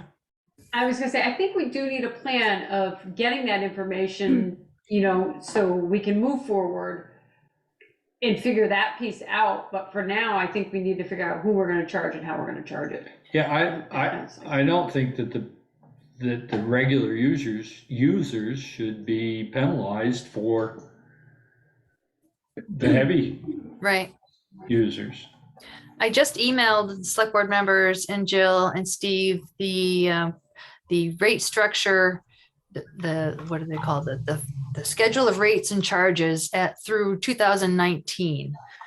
I think that was the last time they were adjusted. It's not clear to me what the change was at that point, but it seems to me that would be a way to add something under the special fees and charges, paragraph D, dealing with the expense, capture of the expense for the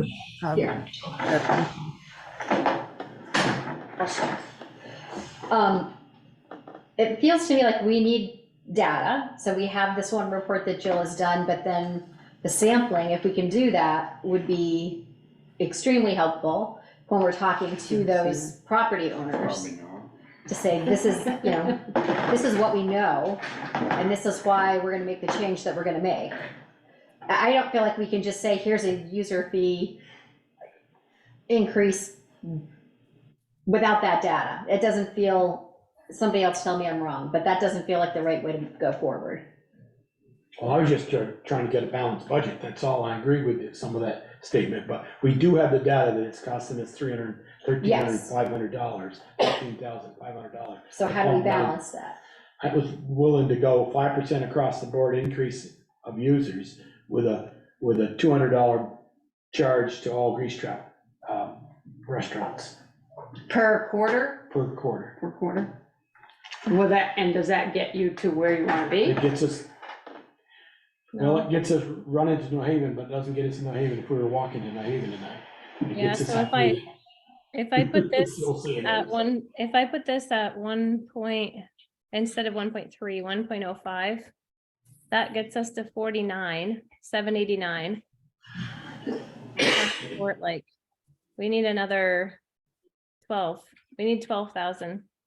Well, then if you But got if you put the user fees, you increase it at that, but then you add in the surcharges, I mean, I don't know how you would put that in there. If I go 12,000 divided by 9, it's 1333, and if I divide it by 4, it's 333 a quarter for the HSWs, which is. see, my $200 was, about $5,000 short. I was $7,200. I'm asking though, I'm not asking for the whole pie tonight from the users.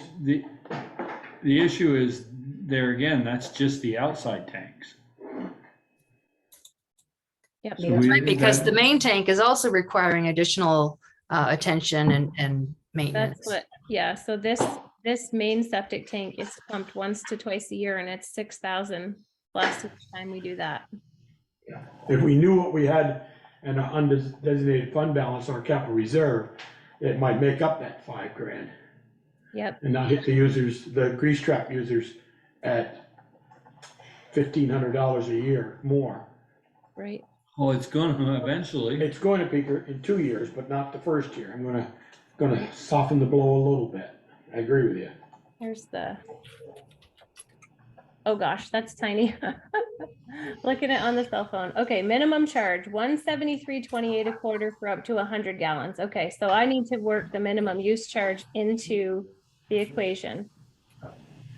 And then $100 per quarter for every 100 gallons of flow per day greater than the first 100 gallons included in the minimum charge above, up to the users allocated. And then a usage surcharge, gallon usage in excess of the user's allocated ADF limit will be billed at twice the rate of the item B above.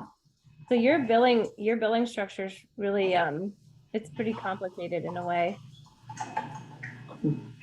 On a 3-month basis, due payable within 30, delinquency charge. Okay, so your base charge is $173.28 a quarter. So that means that your like 9 gallon a day user is paying $173.28, 1, 2, 3, 4, 6, $700 a year for 9 gallons a day. Yeah. Minimum charge is already allocating a pretty good amount to everybody that way. And then you've got the usage charge, but there's nothing to do with high strength waste in here. It all has to do with flow, which is hydraulic.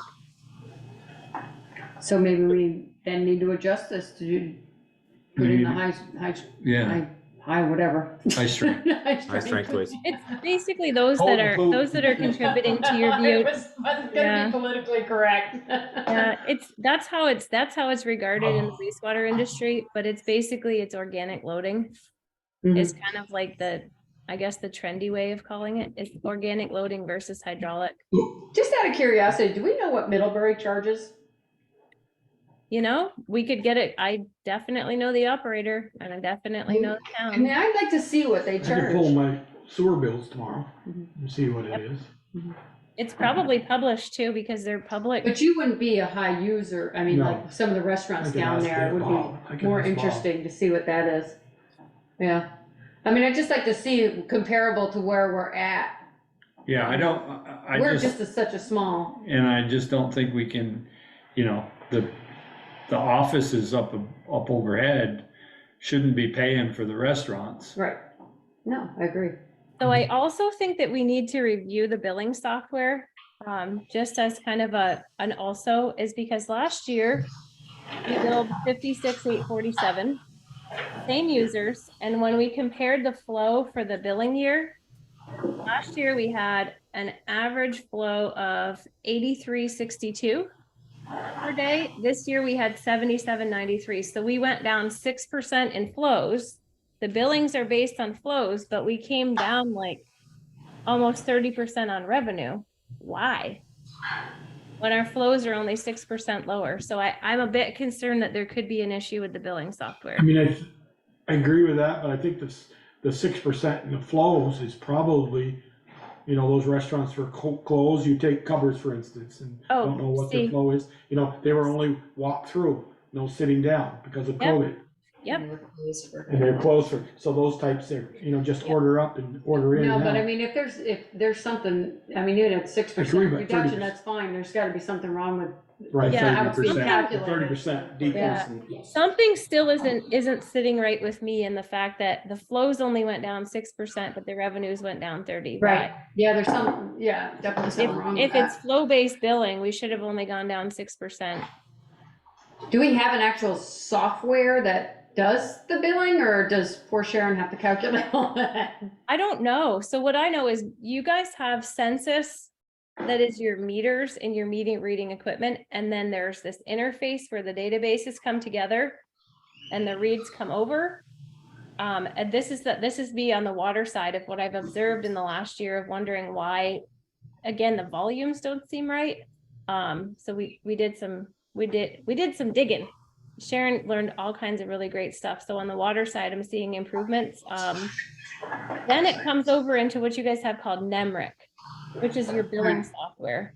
Yeah. I wonder if NEMRIC is messing up your formulas. I'm sure it probably is.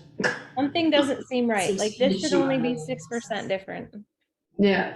Well, if it may not be, if it's $100 for that flow over a certain percentage, Right. I mean, it could make that would make a big difference if they just did the minimum. Yeah. Well, Or that's if they true, the were- 100 gallons. Yep, if they didn't go over the 100 gallons, then you're right. Everybody's using so much less that you're just, that's 30% less. So then your rate per gallon has to go up because your gallons used is going down, but you still have fixed costs. Yeah, but what I'm saying is, being they were closed, Yep. They didn't exceed they didn't. The exceed the over 100. Oh, yeah, they didn't Okay. exceed the over 100, or if they did, they didn't exceed it by, 200, so they didn't pay twice as much, so. Yeah, I think you're right. It's because the naughty thing I didn't take that into factor, the way that the billing structure works. Okay.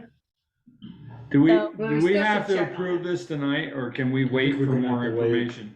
I don't know the rules. All I know is I don't know how to get you to your number that you want to get to without doing something with the billing rate. 'Cause You're I muted, would like Val. to have it, I would like to have it be fair. I don't wanna just go and Right. balance the budget for the sake of balancing the budget, saying No.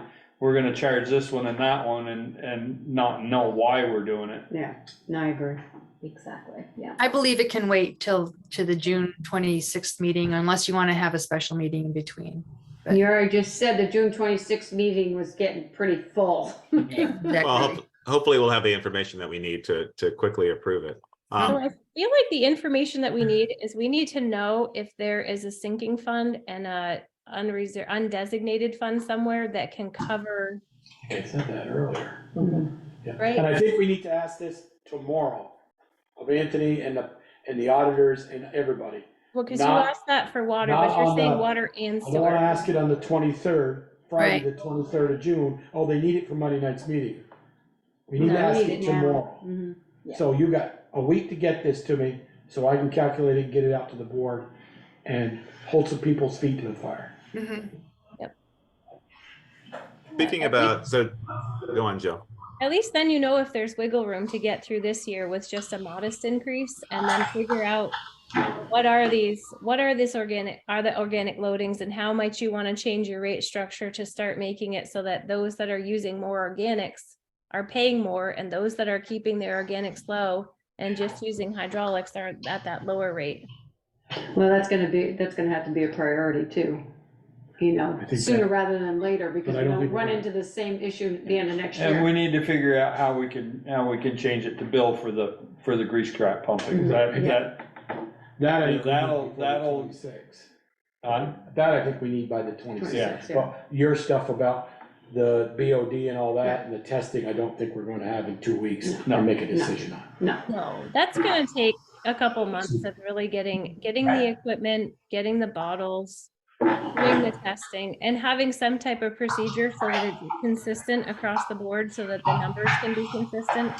And finding where we can actually get the wastewater from each location. Yes, Yeah. and how to pay for it also. So Okay. speaking to Joel's suggestion of charging a certain amount for that first year,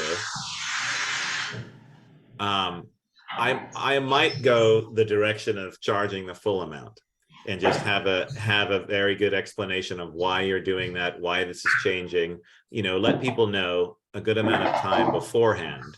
Because I feel that would just be, I know it's a big change. I know it's an extra $1,500 that you're paying each year, but I think the high strength users need to know that they are high strength users and they are crippling the system. And we need to be able to run the system and have it be future proofed.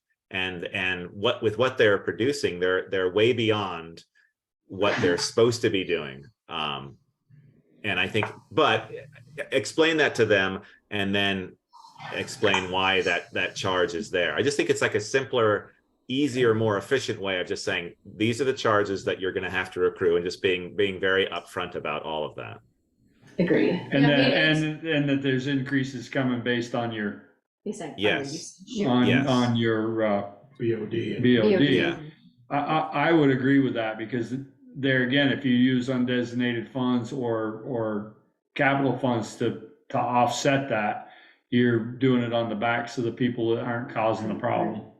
Yeah, I mean, part of that information is if we don't do it, you aren't gonna have a septic system. Right.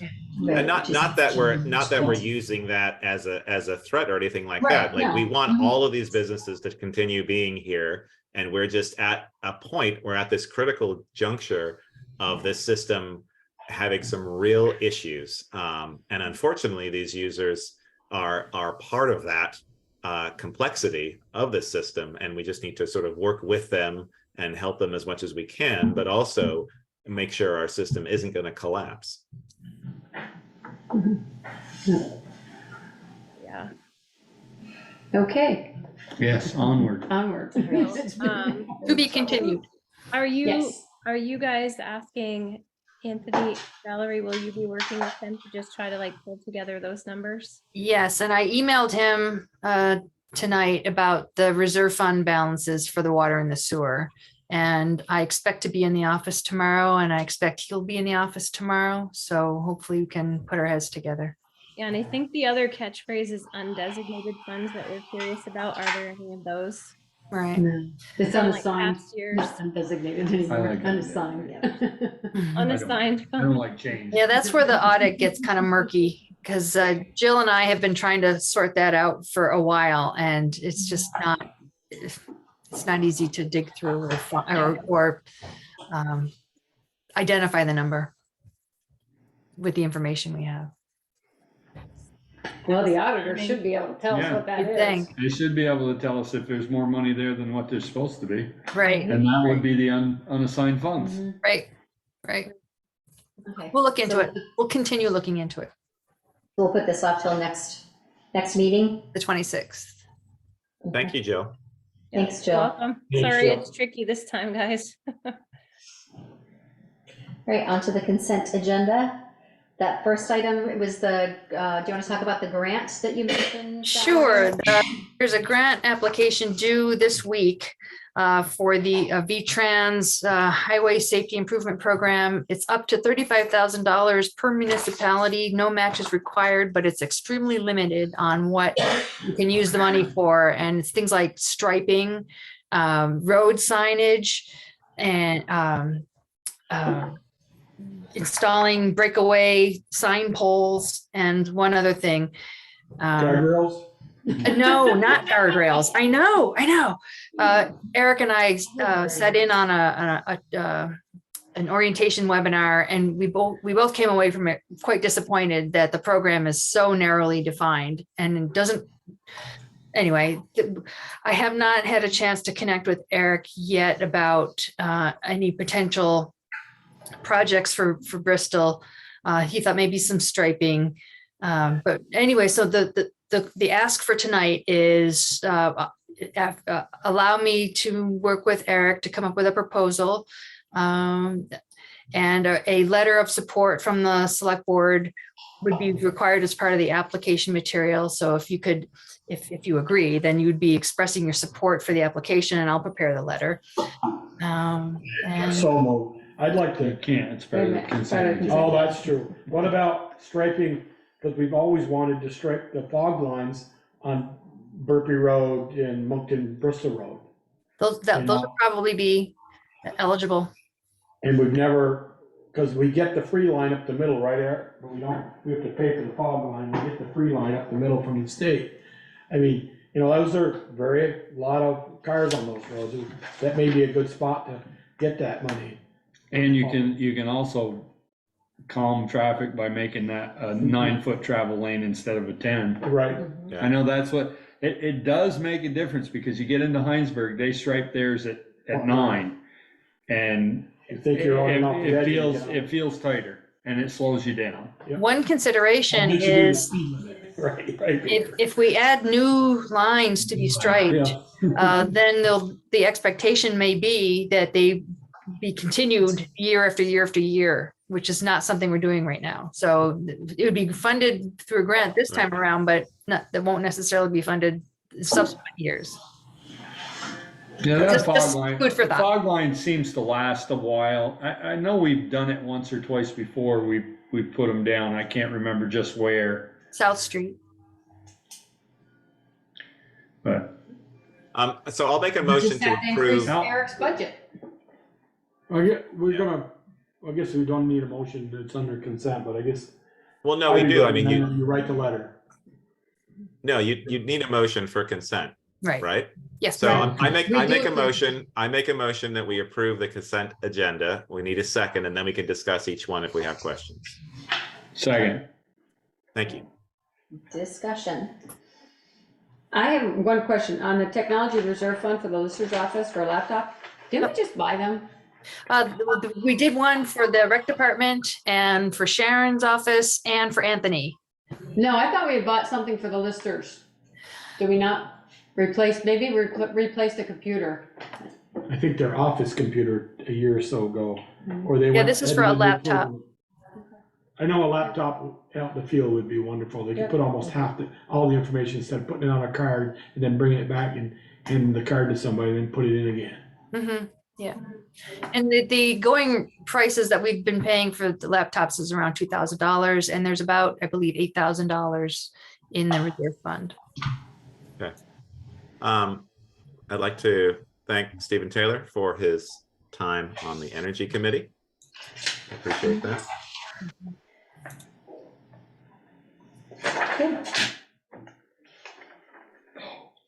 I think the banner is fine it's across Main Street. It's not at the usual location by the post office. Right. So I'm curious how Ted's going to do that, since it's a single cable going across, and usually on a banner you'd want to have two so it doesn't flap and wrap up. So Cecil emailed me to say that Randy Sargent will be installing it. oh, good. Okay. And that is that is a advertisement as well. It's for a sponsor. For the 4th of July. It's somebody who's sponsoring the 4th of July committee, making a donation, a sizable donation, I believe. Oh, that's interesting. I thought it was just the usual 4th of July banner for the event, but it's a donation, it's a business banner. I believe so. Let me see. That's interesting. Would you not want to approve it in that case? Where are you seeing the one with Ted on the consent? It's on the number 7.5. What does it say there? It just says approved banner application from 4th of July committee across Main Street for Independence Day events. Yeah, I'm looking at the application. I guess for that one, given what Peter said, I'd like to know more information about that. No, it was 7.3. Or 7.4, I don't have 7.5 on mine. This is between Covers and Bobcat. They have permission from That's in her town administrator. Yeah. To hang the banner. Yeah, it doesn't say anything about, it just says Bristol 4th of July committee on the Yeah, it is. name of the organization. It doesn't say anything about anybody else on it, so. You must have printed this off too. This is it's the early one. When did they want to do that? Yeah, I think I'd want more information about that. That does sound interesting. I mean, it's the wires attached to two private buildings, but I guess it's the space of where it hangs. We haven't done it. I mean, we've approved other banners that are for particular things, but if it was solely for an advertiser. I don't know that. I just know that they have Okay. I know that it's maybe the banner's being paid for by a sponsor. Oh, okay. All right. I mean, I would. I know there's a sponsor, and I don't know what the sponsor has to do with it, whether they're paying for the banner or whether the name's on the banner as well. Yeah. It doesn't. I guess specify that part was unclear. I see. I guess I would be fine, obviously, if the banner is advertising the 4th of July event and the sponsor's name is on it, that's fine. If it's purely just a sponsor banner, I'd have a little bit more. No, I'm pretty sure it's the 4th of July events. There may be the sponsor's name on it somewhere, but I'm pretty sure, like the ones they've had in the past, yeah. Okay, as long as it's that, I think that's fine. Right. And I'm excited to actually see it be at that location, because I don't think we've had any banners there for a long, long time.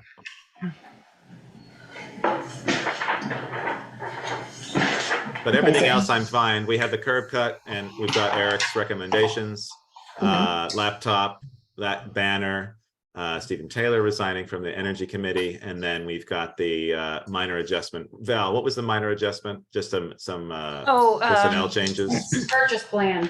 Yeah, I added my name to the authorized purchaser per our purchase policy and cross-referenced the policy section verifying that.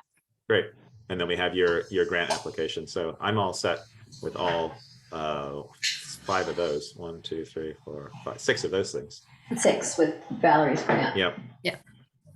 All right, so we have a motion and we have a second, is that correct? That is correct. All right, all those in favor? Aye. Aye. Anyone opposed? There we go. Thank you. Okay, moving on to regular business. Consider the appointment of, I'm gonna, hopefully I say her last name correct, Anna Daylor to the Daylor. Planning Commission. Yep. Daylor, I'll make a motion to approve Anna Daylor for the Planning Commission. I'll second it for the sake of discussion. What, have we interviewed her? it looks I'm like. right here. Is she here? Hi. And do we know? We're about to. Been hanging out all this time. We typically like to meet people before we Yeah. appoint them, so come So on we up. have an opening. We do have an We opening. have an opening, We yes. thought we had an opening on the Bristol Energy Committee, then we found somebody we didn't. No, nice to see you. I've been Hi, enjoying Anna. this discussion. Hi, how you doing? So why in the hell would you want this job? Because I did it before for 3 Right. years. Oh, okay. And I only stepped on because I had a kid and I was just too busy. Oh, you were on that. That was, yeah, I did it for 3 years from, I think, like May of 16 to March of 19. So you just answered my question. I was gonna ask why you stepped away. Yeah. But you feel like you've got time and energy Yeah, to do it He's now. going to kindergarten. I got time. Sometime. I have more time. So you think? So I think, yeah. He's all good being with his dad, so. Great. But yeah, I'd just be excited to come back. I enjoyed the work the first time around, and I know there's a vacancy, and I know the town needs it, so. happy to And you know answer any everybody on the board, on the planning commission, so you can. questions. Some people are still there, some people haven't turned over. Okay. Yeah, great. Well, that's great. Thank you. Thank you for wanting to come back to the Right. commission. That's Yeah. awesome. Any other questions for Anna? No, I think she knows the ropes and She knows she's the been there ropes. before. There's no getting out of it now. Yeah. She knows what she's in for. Things are a little different, you know. Great. How did you know there was an opening? Or just- I actually kind of just poke around and look at the whole time. Yeah, and I've been considering this for a while too. Yeah. There's so many boards haven't talked there. I mean, we did appoint somebody 2 weeks ago and then found out that it was already filled. Or I saw But didn't then need somebody it. stepped down. And so- somebody stepped down. Good. Oh, great, great. Sure, Thank you. okay. Thank Thank you. you. Absolutely. Thanks, Anna. All right. So no, item 2. So we'll need a vote on that. Sorry, yeah, let's vote, let's vote. So all those in favor? Aye. Aye. Anyone opposed? Right, thank you. Right. I'll be at the Thank you, vote. Anna. So Thank you. All right, now we're moving on to item number 2. You might as well move over, John's coming up. Update from tree warden, John Skeppston. This is the hot seat here. Yes, it is. You waited so patiently for it. I know, well, I got a lot of information about sewers. Right? More than you wanted. Far more. Shitty job. I think I just flushed some grease down my drain. Yeah, but that's your own personal septic. How about I have the reverse? Yeah. What she was That's your- talking Like I about. said, that's your personal. Right. So what am I doing? I'm telling you about, a couple of things here. Well, there were Tree three, removal. there were 3 items. One is Yeah. an update on the ad hoc tree committee and also the grant Right, project, to plant street trees and the survey that was done, right. folks, and then also some tree removal issues. Yeah, why don't we start with the tree removal? There's a bunch of, it's, walking the village, this year. There's a lot of dead trees and there's a lot of dead ash trees. I mean, for the size of the village, there's a lot, there's 5. And they're fairly decent sized trees and they're sort of challenging removals. They're not fully dead. If you look at them, some of them have like a branch that's alive or they have a bunch of sprout growth, but they're effectively dead and have to be removed. And I think I sent that list. Did I send that to you, Valerie? You did, yes. I don't know if that's important to tell you where they all are, but they're sort of all over the place. They're all in the village. They're all in the village. So there's those need to be addressed at some point, probably fairly soon, because ash trees, when they die, they They fall desiccate apart. quickly.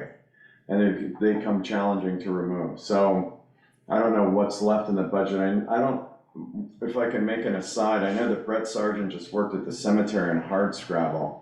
And through the community, someone said that eliminated the tree budget, or that used up the It's tree a budget. cemetery, that was a cemetery. Yeah, reserve that's fund. what I sort of figured, so that's a separate, Right, right, separate okay, fund. that's Mhm. great. And I think he did a great job there. I recommended the removal of all of the trees around the whole perimeter, and we've talked about that. And then Jackie from Red Cedar freaked out, in a nice way, and I sort of reassessed them and we saved a bunch, which I thought was a good idea. I think it's a good idea, we'll see. Well, I would have liked to see the front done just to get the clean up. But there was a couple of the For the nicest fence, trees. They were. I know, for the I fence looked at it that's gonna today, I go wonder in. how we can get the fence out of there. I know, and Is the fence gonna kill those trees eventually? it probably won't. I mean, they've lived for as long as they have, like growing around the Right. fence, the fencing that's in and out. And I think you can just angle grind the whatever, you know, we've talked about that a little bit, setting the fence in a little bit. We can also I don't know when the fence is gonna be put up or. Right on timeline. Right. Right, Peter, right? No. So anyways, I thought Brett did a really good job there, and he was open to the change of plan there. There's, back to tree removals in the village, I think one of the most significant ones is that silver maple on Church Street that fell earlier this year. I lost This this, yes. giant piece of that tree fell Hundreds of off. dollars to take that. Well, did somebody take that down? Or did No. they just take down the? No, Because I they thought I just- saw they somebody just out cleaned up there. the mess. They Oh, removed they the cleaned piece up the that mess? fell. Okay. Yeah, Okay, that must be why I saw you guys He's there. Come in after July, to take it down. It's on the schedule? Yeah. Is Brett gonna do that Yeah, one? it's $3,000. Oh, that's good, that's good. And he's taking everything, I'm assuming, like everything goes, like wood, he's gonna leave the wood or? Yeah, cause he can't pick up the wood, we'll have to come get it with our loader Okay, and take care of the wood. yeah, I mean, it's a sad loss. Oh, there's to two church. there, aren't there? Yeah, there's two. Taking them both or just one? No, just one. Just the one with the broken limb in it. So one of the things is these wood ducks, do you know that the wood ducks nest in those trees every Oh, really? year? Yeah, and I don't know who lives in, Lossman. yeah, what's his name? Frank Lossman. Yeah. And he monitors the wood ducks. Oh, I didn't know. They'll go up and then the babies fall out in the springtime and make it to the riverside. It's fascinating. So he didn't want those things removed until they cleared their nests. And I think they nest in both those trees. Anyways, it's certainly a crazy hazardous tree, because that piece that fell out was absolutely massive. And then on Pleasant Street, there's a big poplar tree that's super ugly and has a big dead top, and that should go too. That's a big tree. I don't know if you know, this woman, Ann. Yeah, I went over and met with her. Did you? Is that on the list, or? It depends on, Brett hasn't got me a price on that one yet. Okay. So it's all gonna be depending on, I gotta save $3,000 out of my budget minimum for a notch roller. Okay. And possibly even more than that if Lathrop's can't get to it.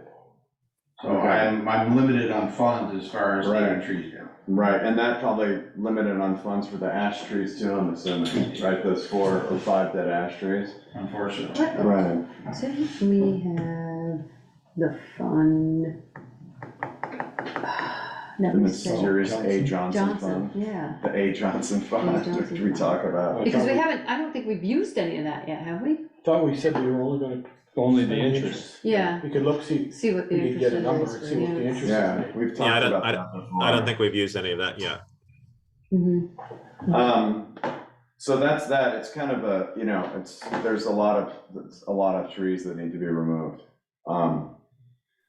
But at least Brett's getting to what I think are the most hazardous ones, which is that big silver maple and this poplar tree that's unpleasant, which is big and has a dead top. And what I'd like to do, and I've done this before as a donation to the town, is I do the work on the green, and the trees in the green need some gussying up. There's some dead wood in those trees.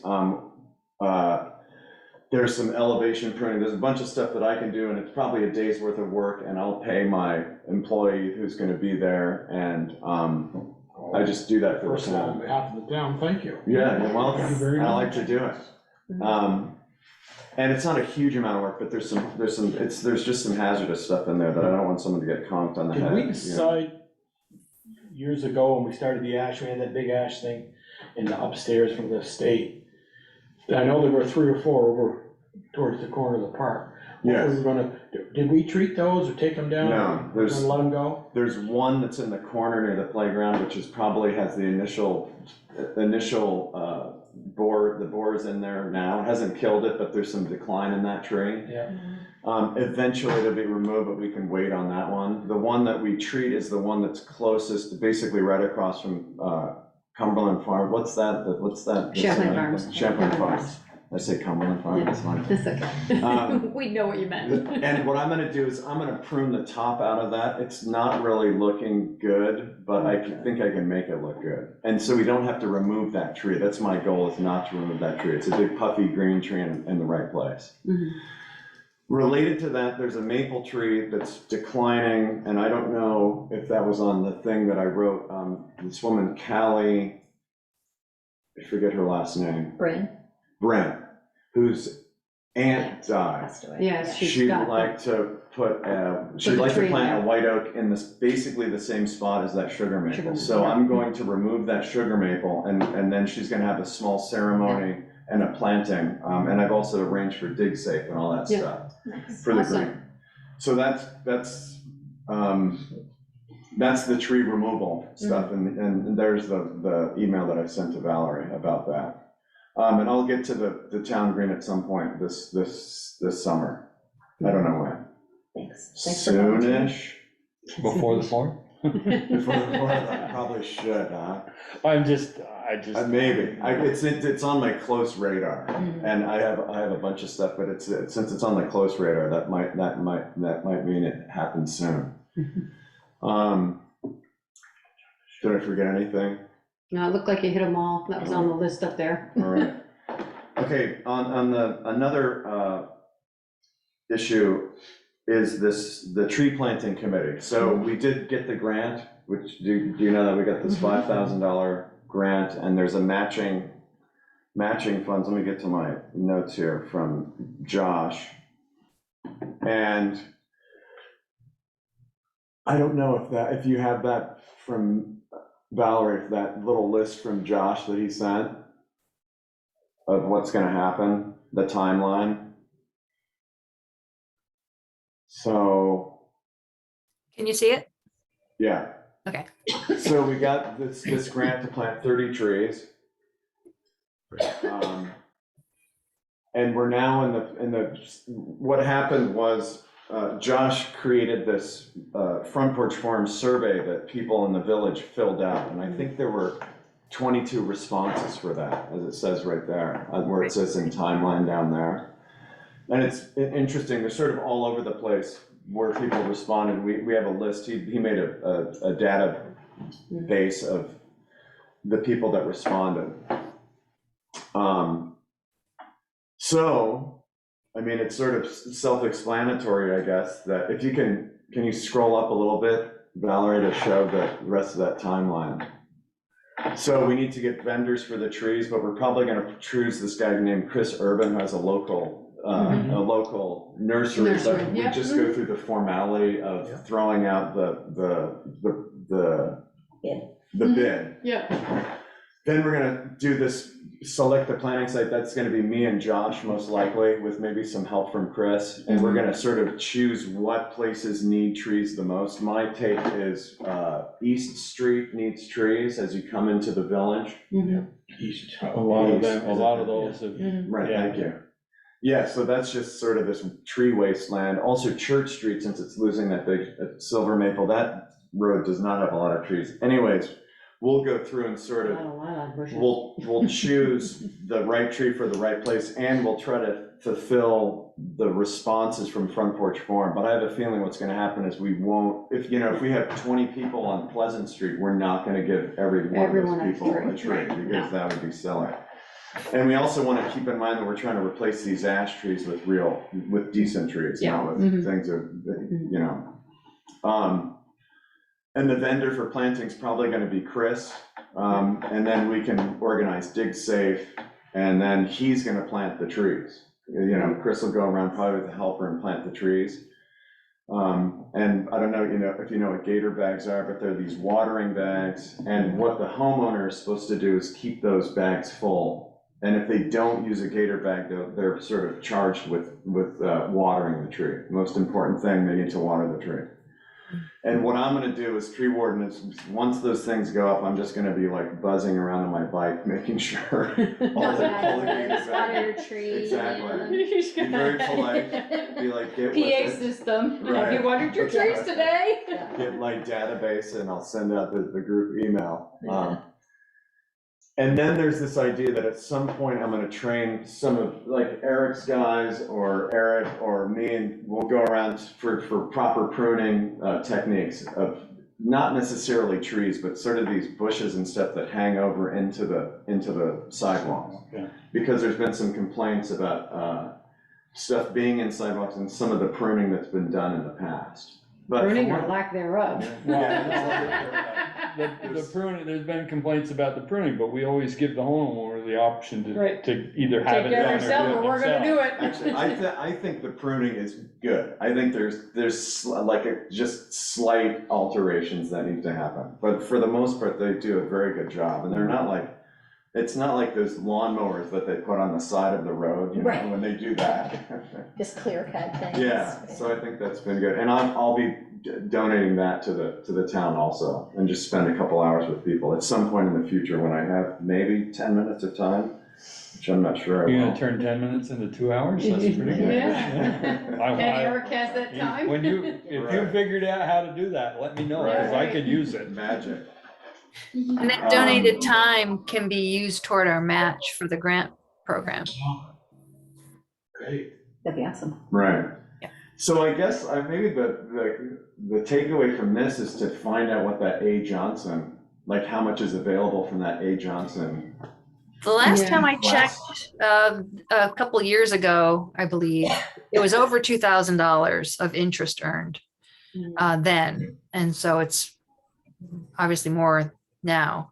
Probably not a whole I mean, ton more, given our interest rates. That could be good for the ash removals. I mean, the ash removals, when I did this a couple of years ago, when I put these estimated removal costs, each one of them is like $400 to $500, they're not like that silver maple. They're not huge. Yeah, they're certainly not huge. They're just in weird places. Are you, got to John's quote about the ashes aren't that big like that big maple, are you, like, if they're this small, are you saying to a guy like him or Brett, say, you get them on the ground, we'll block them up and load them in our trucks and take them away? So that saves us paying them to do that. Yeah, Well, Brett I tell- doesn't take away the wood anyway, Yeah. he just, I tell Brett to chip whatever he can chip, and whatever he Get on can't that. chip, leaves there, and we go pick up. Right. Right, which say, like, leaving wood is always it's a money saver, leaving wood. And normally, within a week, whatever wood gets left there, is usually somebody's picked it up and taken it anyways. Right. Yeah, I think really quickly. Usually, if it's on somebody's property, you say the homeowner's got. Well, I do, if people come and ask me, I say, well, you need to ask the landowner first, and if they don't want it, then, and Have they're at it. okay with you taking it, then you can have it. I actually might do There's a that rake with to clean up after yourself, and you take it, you're raking the lawn. Yeah. Raking up all the stuff. I might do that with the sugar maple that's on the green. Mhm. So the sugar maple on the green is about this big and the trunk is, I don't know, like 10 or 15 feet. And I might leave that wood and mine my resources of somebody coming and taking that. Because it's gonna be decent firewood, I think, coming out of there, and I don't wanna just chuck it. I'd like to donate a couple of blocks to a certain wood bowl makers and maybe make us some bowls. That'd be cool. Yeah, Down there's, Park. yeah, There's one at the fire station bowl that was made by one of our firefighters. oh, neat. The tree came from for the fire station. So Yeah, I mean, if you Beautiful can bowl. find a bowl turner, that'd be Brady cool. does it too. It's unfortunate to lose one by the playground because it offers such nice shade over there. Yeah, and we lost the big elm tree that was over there, the elm that died of Dutch elm disease. So Well, that's there'll be becoming replacement more- trees, it John just is- won't yeah. be as quick. Right. Gonna say, we're gonna Somebody get else's one place. lifetime. There was a Yeah, you chat, look at there was a open to that comment in the possible. chat about use of the A. Johnson funds and the suggestion that the funds not be used for tree removal, but that instead the funds be used for tree planting. Well, we have a grant for the tree planting though. There still is a match required with the grant. So anyway, that was a suggestion in the chat. We'll have to figure it out because Right. we need to remove the tree, Right. those trees, so. I mean, we can also see what it looks like after we get the 22 to 30 trees, whatever the final tally is in the ground this year. So hopefully by the end of this season, there's gonna be 30 new trees in the village. That'd be great. And I think there's been on and off commentary about, I see people removing trees, but I never see them being planted. So I think that might That'd be a good squelch shot, that a yeah. little bit. 30 trees would be a that'd good cool. shot. That was a huge success, I think, getting Yeah, that grant. absolutely. So, Mhm. Job well done. Yeah. Congratulations. Thank you to the committee. When you and Chris go to do the trees, just keep in mind the sidewalk tractor and the plow. yeah, right, no, That's all I have. no, I think that's why me and Josh are gonna go, and it's gonna be the right tree for the right place, like And not. East Street, where you wanna put them on East Street, where the catch basins are. Yeah, There's a drain line that connects Okay. each one of them in a straight line all the way down through there. okay, Just so like you on know. the left side as you go out, that, Yeah. okay, Yep, just so you know, when you do your spots, Yeah. that there is a black culvert that connects each one of them catch basins, okay, all the way down through. alright. And the other topic was the status of the ad hoc committee that John and Josh have continued to meet along with some members of the former Emerald Ash Borer committee, and then maybe some additional people kind of met informally to discuss tree planting in the village and that kind of thing. And so a question is, right now it's in kind of an ad hoc group that they're not formally appointed by the select board, and there's no real structure other than occasional meetings. So that's a question about if the select board wants to see something different happen with that group, or if that's okay for now. It's okay for now for me. I think it's I mean, okay. they seem to be getting things done as an ad hoc committee. So I'd say let's leave them as an ad hoc committee. If it ain't broke, don't fix it. Yeah. Yep. I like that idea too. Well, it's all Josh. He did this in Middlebury, so he's great. He's very, he's the man. He's sort of making it happen, and I'm along for the ride, sort of. That's great. Well, thank you, Josh. Well, we appreciate it, both of you. Yeah, Excellent. great. Nice to see Thank you, 30 John. trees. I know, Yeah. all right.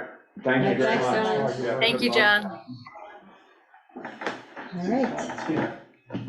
Okay, moving on. Number 3, consider whether conditions can or should be placed on previous and upcoming ARPA funding allocations for completion of proposed activities. Yes. Yeah. So I did have a Yeah, chance we had discussed that earlier, that Right. do we let the funds out all at once? Do we let them get stuff in place and then then disseminate the funds? I just think we ought to have a little bit of control. I mean, the option is that they have to submit invoices to us every time they get a bill, and then we pay them the funds. I mean, that's how it works. Yeah, that's definitely an option. I talked with Katie Buckley at the VLCT. She's the ARPA specialist. And she said that every town is doing it differently. There's no one way to do it. There's no particular guidance that she could offer. The invoice method was one.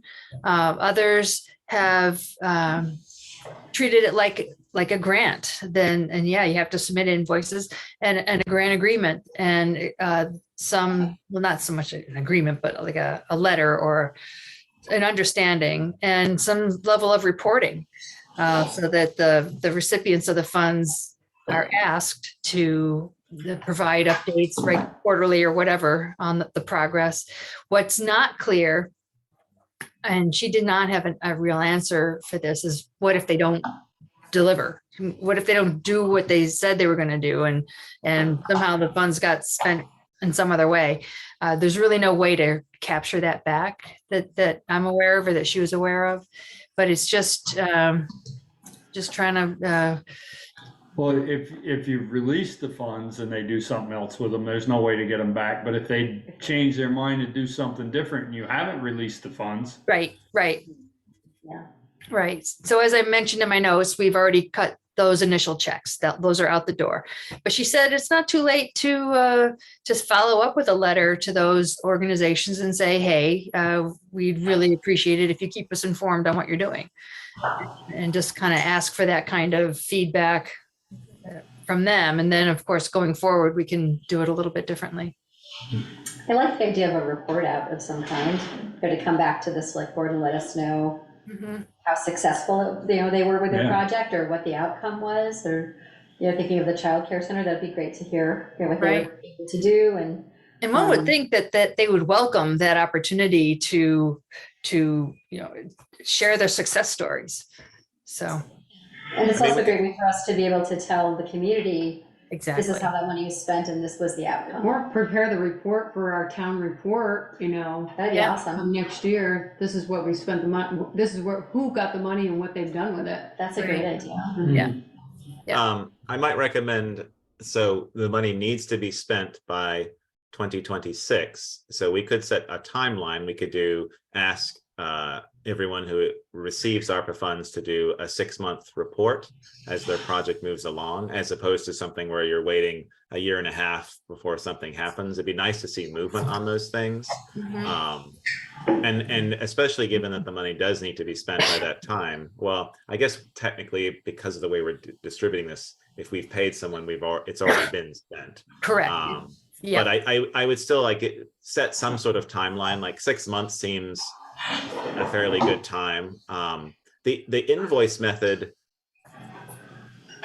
that might be confusing. I'm thinking of the Masons doing their elevator. So they have a contractor come in. Are they going to ask that contractor to invoice, and then they send that invoice to the town? It seems like a lot more work on the town side to handle that kind of thing. And I was thinking of okay, so Core is going to be doing the farmer's market.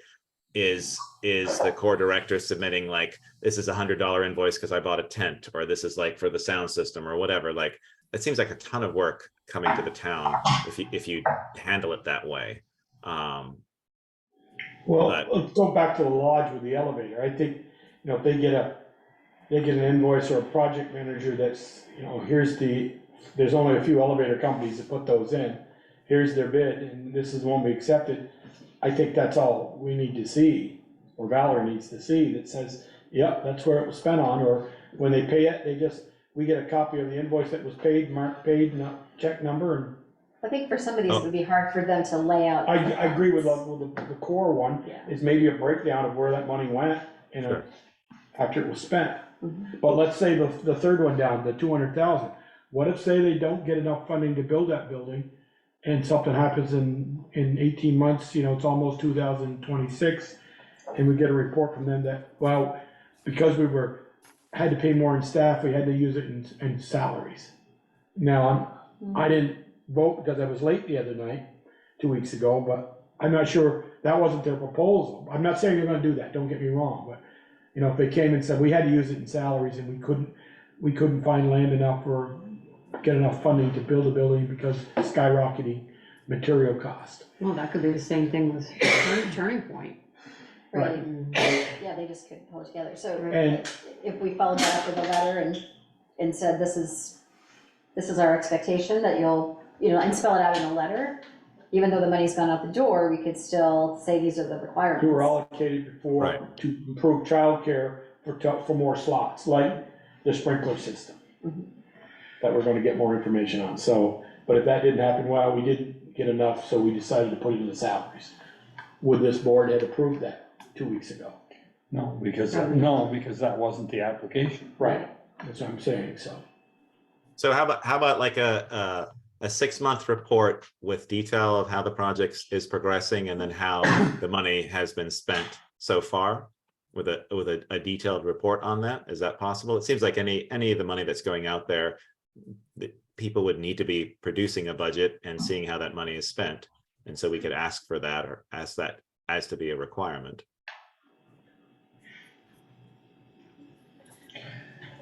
Yeah, it's kind of awkward describing it as a requirement, because what's the consequence if they don't do it? There is none. We put in the Yeah. town report that they got money and they didn't furnish us with any information. as There to you how go. it's Yeah, spent. public And shaming. therefore, we cannot provide you with a status. Yeah. Right. I mean, Well, I that's mean- about all we could do. Right, but they've asked for money under the guise of a particular project. If that money is not spent for that project, I feel that the town, there should be repercussions for that. You know, we gave the money willingly to the project and it was supported by the public for a particular thing. And so I do think they need to be, entity does need to be held accountable if that money goes on something that is not what they described that it was going to go on, regardless of their plans changing. If their plans change, they need to come to us and say, hey, guess what? My plans changed. We'd like to use this money for this, and perhaps we revisit that particular project. And I know that Porter is on tonight, who chaired that committee. I don't know if she has any thoughts on that particular subject.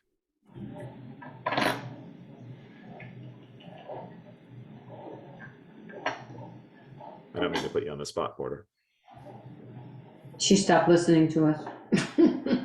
Sounds reasonable. Sounds reasonable. You're not putting her on the spot. She's gonna do it big text. Thank you, Porter. There she is. There she is. Sorry. Gamed her right into it. No, I mean, I'm listening. I think it makes perfect sense. And, you know, we didn't go so far in our committee as to come up with the requirements of how you would give the money away or how you would track it. But I applaud you for looking into that. I think that's an excellent approach.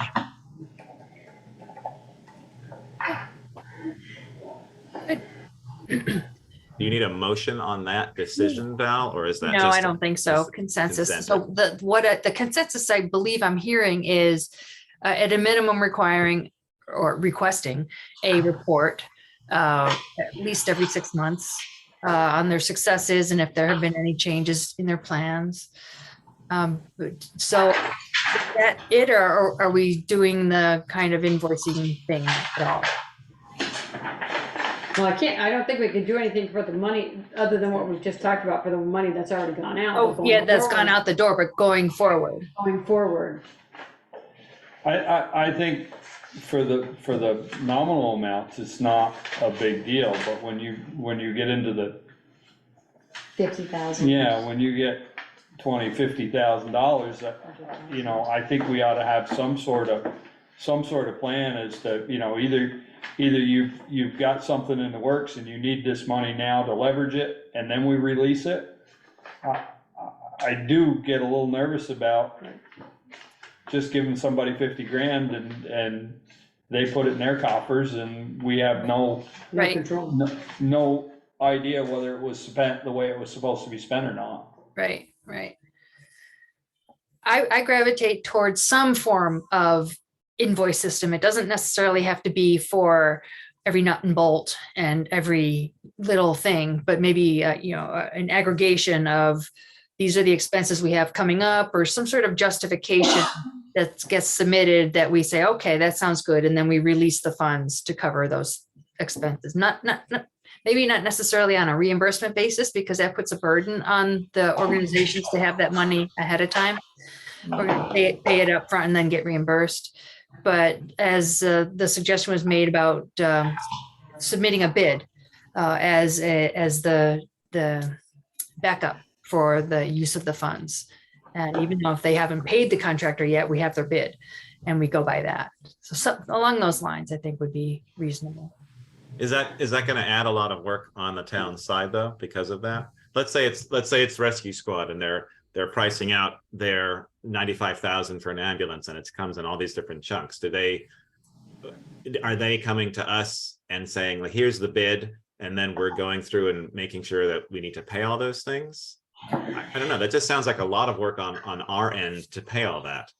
I think it would still be one check, Ian. I'm not looking to make it a half a dozen checks. Okay. I'm just looking to have something in the pipeline before we release the money. You know, Okay. to know that you're actually committed to doing what you said you were gonna do. Most contractors will do like 25% or 50% at each. There's certain junctures that they require Big payment. expenditures, yeah. So, it could be, to check, or if you want to do it that way, or.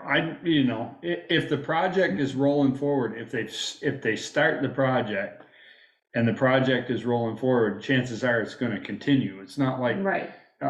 What I don't wanna see is we release $100,000 and then the project gets totally changed, or the money gets used for something that. Right, totally Something that the committee didn't even envision as a use for the money. Yes, and that's why we have that report. And I still think we can, not we're necessarily tracking bids or invoices for the money that's been released so far, because it's about 400 and something thousand. But I do think those organizations have a responsibility to the town to report on what they're doing. And that's why I think with the rescue squad and with other organizations, I think we do need to get a good detailed report in 6 months to see where they're at with their projects. And we should be able to ask them directly, what's happening with the 95 that was budgeted for the ambulance? Where is that in process? Right.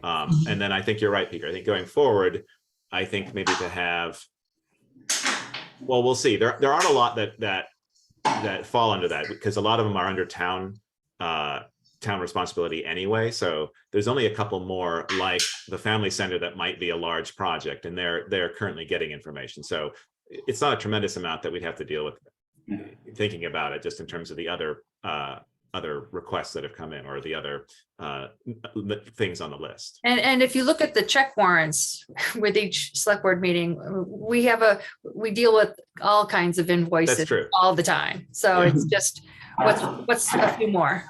Yeah, that's true. And it is only a few more too, in terms of those projects.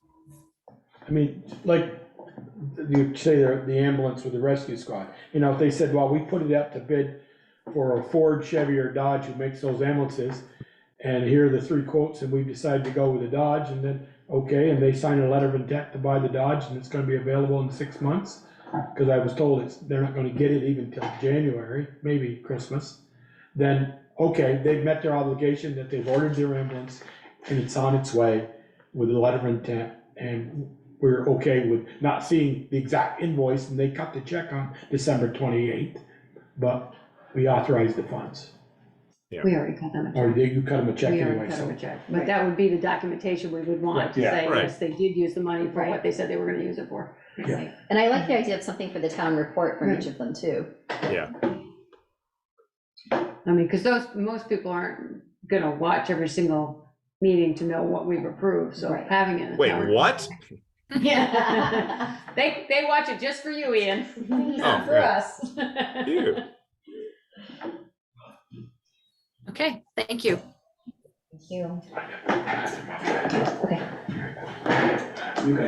Item number 5, review and approval of the May. Nope, there's another item 4. Item 4, dang it, I keep jumping ahead. She's trying to get us out of here. Ah, sorry. Okay, where are we? Taylor and Zach have been very You were gonna patiently catch waiting. hell in a minute. Taylor got on. Sorry, Taylor. Consider approval of one or more of the ARPA funding allocation requests for the Bristol Recreation Department, up to $45,000 for a van, up to $140,000 for skate park renovations, and up to $4,000 for a new public address system. Go, Taylor. Which one do you want me to address first? I have information about the skate park or the van. Why don't we talk about the van? Let's talk about the PA system. I don't know what to do about that. Well, the PA system would be quick. I was gonna tell you, talk to Sean. Right. I have no information about the PA system. That's all Zach. So he can talk about that if you'd like. Yeah, let's do the van first. Let's start with the van. So as you guys know, we've been discussing transportation. So transportation in Vermont is an issue, as we all know. And for our programming, we keep bumping into transportation limitations. We last summer we were able to borrow and rent a van from the Bristol, or not the Bristol, the Middlebury Family Child Center, but we're not able to do that anymore. And that even came with its own kind of limitations around like scheduling and like, oh, we could only take it on like Fridays or Tuesdays and like all these different things. So we and the van would be having access to transportation on a regular basis opens us up to a lot of opportunities around transportation for our camps, going on adventures with the hub, and then also starting new programming and offering it to the community. We're really excited about starting to offer more programming for those that are retired and maybe aging, different like town field trips to like Lake Monsters games, or like go to a local like lake somewhere like Lake Dunmore for a town, and like all these different opportunities to expand the different kind of community building things we do. So we're asking for up to 45,000, actually noting what Porter said in the chat of if we require invoices, people may spend less. Our goal is not to spend 45,000, but looking around at vans, taking consideration like the cost of the van and potentially transportation of the van, 45,000 is the max that we would spend, like well above them, like probably 43,000 is really what we're looking at, or like 44, but like 45 is like, that way we're not like, so requesting 45,000 so we could purchase a 10 to 15 passenger van. And then we would own it. We've previously already budgeted a transportation line 2 years ago or last year into our budget, our annual fiscal budget, for $5,000. And that was with the intention of switching over to a maintenance line of a van when we eventually purchased it. That $5,000 you said for maintenance, is that gonna cover maintenance, the liability insurance or insurance, gas, and all that kind of stuff? It should. So I sent over a document. It's at the bottom of their letter. At the bottom of their letter, there's a graph that has how they're looking to spend it.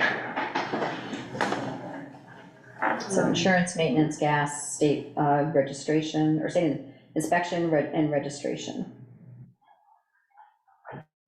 And so I think I read, you said who would be driving the van would be basically vetted, if I remember right. Correct. Yeah, it would only be full-time staff members. And we have to have a total team. When do you have to have passenger endorsement? I was gonna ask that. Is there any special requirements? Well, you gotta have class 1, passenger, you gotta have it after 15. After So up to 15? 15. Up to 15, you don't need a passenger, but you need a class 2, She's type 2.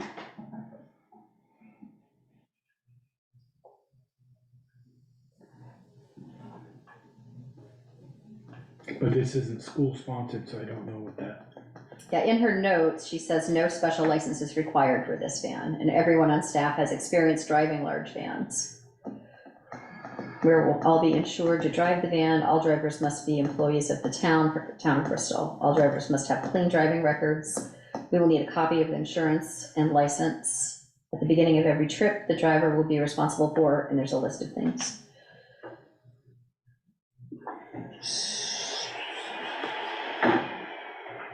So why would you need their copy of their insurance? I mean, I assume they were gonna be covered under the town policy, wouldn't they? It's always just secondary with Secondary, insurance.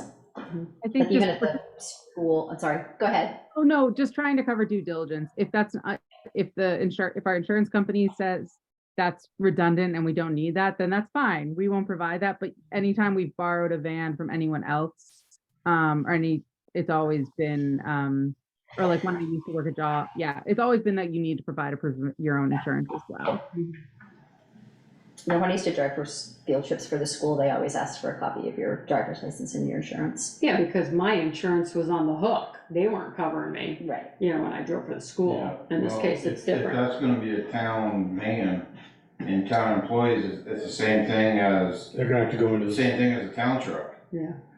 I mean, the insurance is gonna cover the van, so you're Right. not gonna need any secondary insurance. They are gonna have to go in the driver's pool for testing, for alcohol testing. No. No, it's got a CDL. Yeah, I was gonna say I don't have the CDL, so I don't, that wouldn't be. CDL is the only time, as far as I know, is the only time that you go in the Yeah. random pool. Yeah. Okay.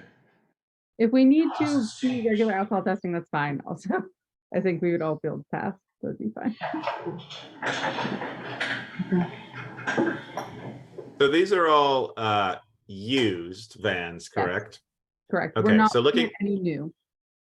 you, wait, say that again? We are not looking at new vans. Okay, but Specifically, sorry, go ahead. I was gonna say, some of these already have like 92,000 miles. And, you know, just calling up, like looking at brand new vans, they're starting at 45, which is obviously more than what you're looking at, but then you get something that didn't have 90,000 miles on it. So our big reason why we weren't looking at new vans is that most of the factories are not making new vans, and there's a year wait minimum at the moment. Okay. If you guys, if your requirement is that we look at new vans, then we will do that. That has been our reason. And when I spoke with like the Ford and Chevy dealerships quoting out for vans, they said they start at 65. Yeah, I was gonna say, I mean, I don't have a problem with the used van, given that you're probably not gonna be driving it Every a ton. single day, yeah. Yeah. Well, and I'll also note that all the vans that are in the presentation, are now gone because of just the vans. So I was kind of like, all right, here are examples. We're looking at other ones. I have a few that I've identified that have 25,000 miles on them. Ideally, we would find them that would have like under 70,000. Would be preferable. Yeah. I know at one point you were looking at bus company out of Middlebury. Help me with your name. Betcha. No, Tri-Valley. Tri-Valley. You guys were looking at, you know, maybe one of theirs. Is that still in the cards? We can't get in touch with the person that we were in touch with. They will not talk to us. We can't, no one will call us back. So like, yes, yeah, we'd be willing to, but it seems like it's in a weird ether of like, there doesn't seem to be a way to move forward anymore. And we're not sure why. Well, they did change. They have new ownership, right, in the last year or so? Well, Tri-Valley now is because they've merged with Randolph-Hill. Right, so that might have something to do with it, but I could put you in touch with someone from there, or Mary Claire is what I was thinking of. But if you want to contact them. Those vans normally, when they get rid of them, Taylor, have somewhere in the neighborhood of 200,000 on them. Yeah. Those ones you'll see down Earthways parked outside ready to be crushed. They've got 200,000 on them. Yeah, and so that's definitely a risk because we don't like, so while we don't want it to be a sudden large expenditure that the town wasn't expecting, so I know that's why we have the, you know, the funds we've already set aside. We also don't want to buy something that's going to break really quickly. What about some of the rental companies? You know, a lot of times they'll sell if they're older. Sometimes those are beat on though. So that's, the college might be an option. They take good care of their vehicles. Yeah, that's possible. Enterprise does some like resale. There's a company that does and resells Enterprise vans out of California. We've been talking to. So you're looking at like an 8-passenger cube van like the plumbers have, but 10 to seats in 15. it. 10 to 15 versus type 2 school bus that's got the side door. They're looking for something smaller. Do you need to make sure it's handicap accessible? We do not. Okay, well, I know we've talked about a van for them. We've asked them to wait, we've asked them to rent, and they've done all of that. That's over the last couple of years since I've been here. They've come with a proposal a couple of times and they've done what's been asked of them. They just won't give up. I We know. keep sending them Really, somewhere Colin, we else. keep and telling they you we're just gonna won't give up. It's like it's important to them or something. I mean, my biggest concern is really cost for maintenance and liability. That's really my biggest concerns. You know, when we start driving around kids. Yeah. It becomes a liability issue for us, so. It's not unusual for rec departments to have a small van to do trips. We're not, yeah, we will not be the first in Vermont by any means. Rutland. Oh, has- no, I know that. Yeah. I was just saying, those are my concerns when I think about this. Well, we had one before. We had one when Big Jim Heavy was World. here. Yeah, we shared ownership with Yeah. Heavy World. Big Heavy World, and we used it. The rec department did use it. Big heavy rural. That's his other enterprise. Jim's, yeah. It was. Taylor, how do you handle, No, go ahead. Taylor, how do you handle like, okay, we're gonna go, 12 of us, you driver, you're going to go to the Lake Monsters game. Is that a permission slip signed by the parents, or what is that? Is there permission to give? Is there liability, you know? Of course, there's a permission slip. Yeah, anytime we'd be driving anyone and the parents were not, no, of course, if anytime I'm taking anyone anywhere, there's a permission slip, and like our camps have permission slips of transportation. Even if we're going in a bus with a bus driver, we have transportation permission slip. Okay. Yeah, of course. And they're talking about using it for adults too. It wouldn't just be for kids use. No. So you go to bring your permission slip, Joel, when you go on the tour. Yeah, you would have, it would be required of you as well, Joel. Yeah. Yeah.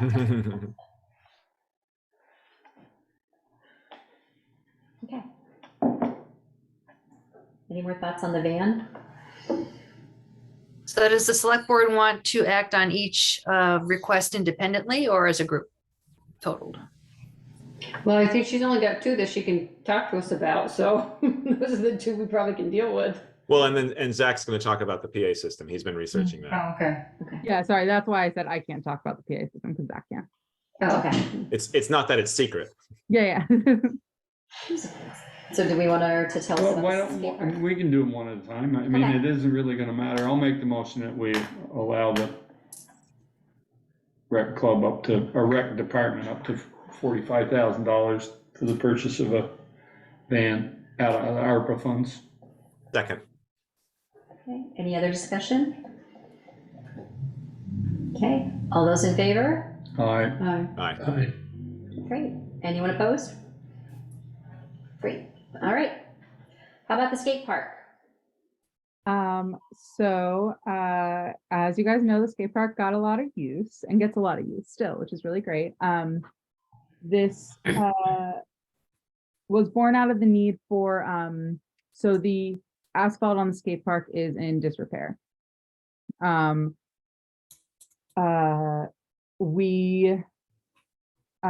going to have cracks fixed at like $7,000, but the person that was going to do it kind of ghosted us, and that was a couple years ago.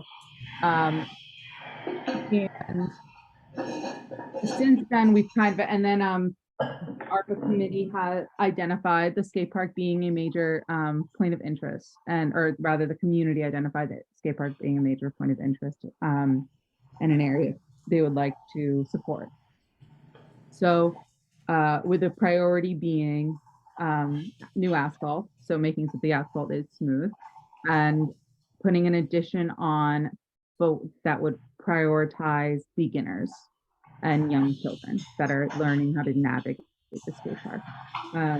So with that, we've then kind of, so taking that information, like, okay, so new asphalt, what does that mean?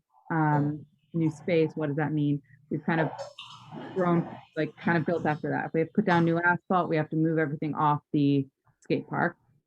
If we have to move everything off the skate park, that involves either lifting it with a crane or taking it apart. Even if we lift with a crane, likely most of the structures will not survive because they're 15, 20 years old and kind of falling apart as it is. Like as they're on the ground. So we've landed on what we would like to do is we would like to put down new asphalt, work with someone. There are a couple people locally that are interested in partnering and helping us design a more cohesive skate park. I don't know how many of you are familiar with the history of the skate park, but in my research for this, I've become a little more familiar with it, in that it was built in two sections. So there was the first section that was built closest to the hub, and then in like the early 2000s, and then the second section, which is closer to the road, was put down, I think I found like 2011 or so, that was poured. And well, as soon as I heard that, it made sense to me because it does seem like there are two kind of thought patterns to the skate park, where there's one section that seems like a complete thought and one section that doesn't. It seems kind of like an afterthought, like there was never it was never finished. There were never more structures put in. It's a lot of flat ground, which is really great in some ways, but it just the way it lays out and the physics behind the skate park, it makes some of the structures aren't able to be utilized in the way that you would like them to be. So we would like to remove everything from the asphalt, put down new asphalt, add a section, and then build a cohesive new skate park out of utilizing wood, like top of grade wood and skate light, and have a new skate park.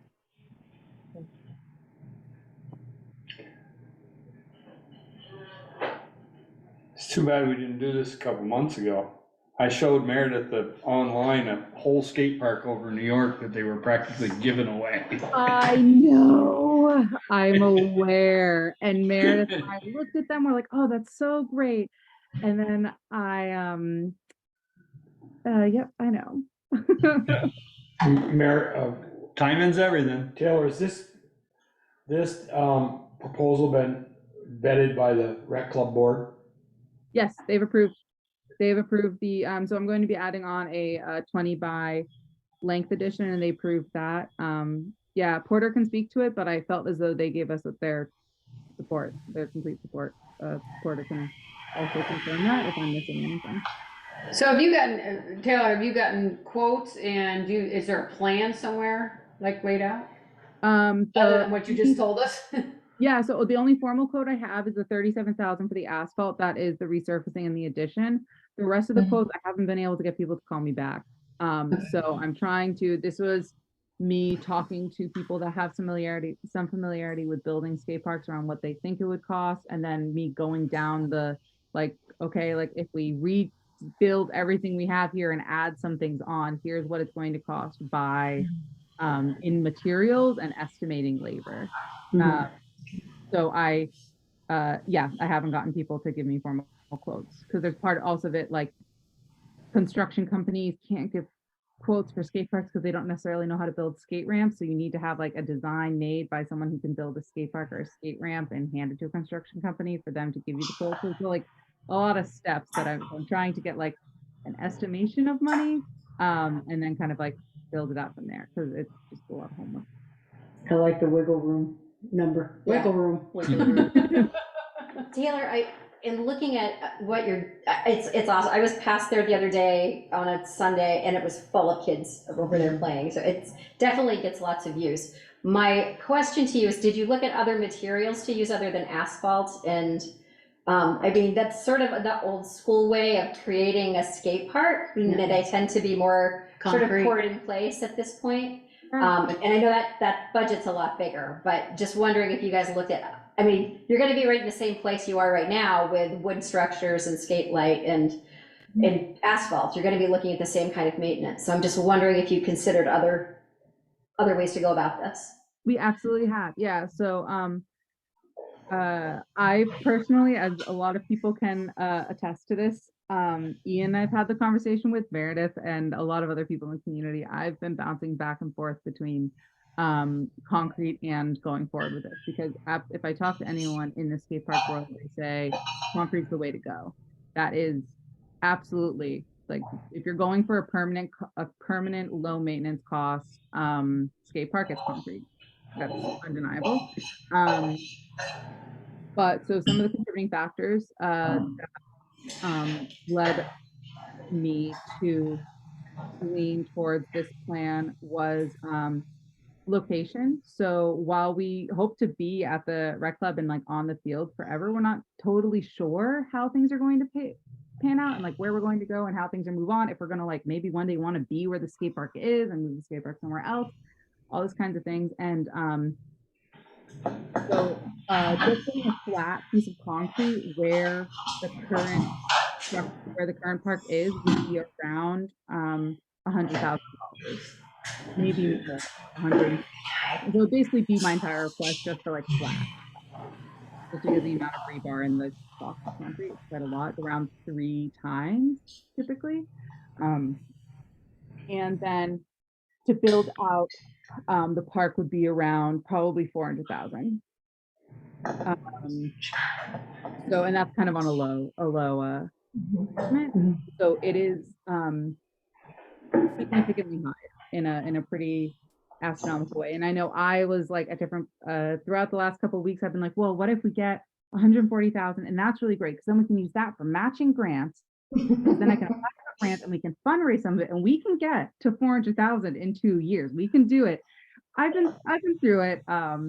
You went down the rabbit hole.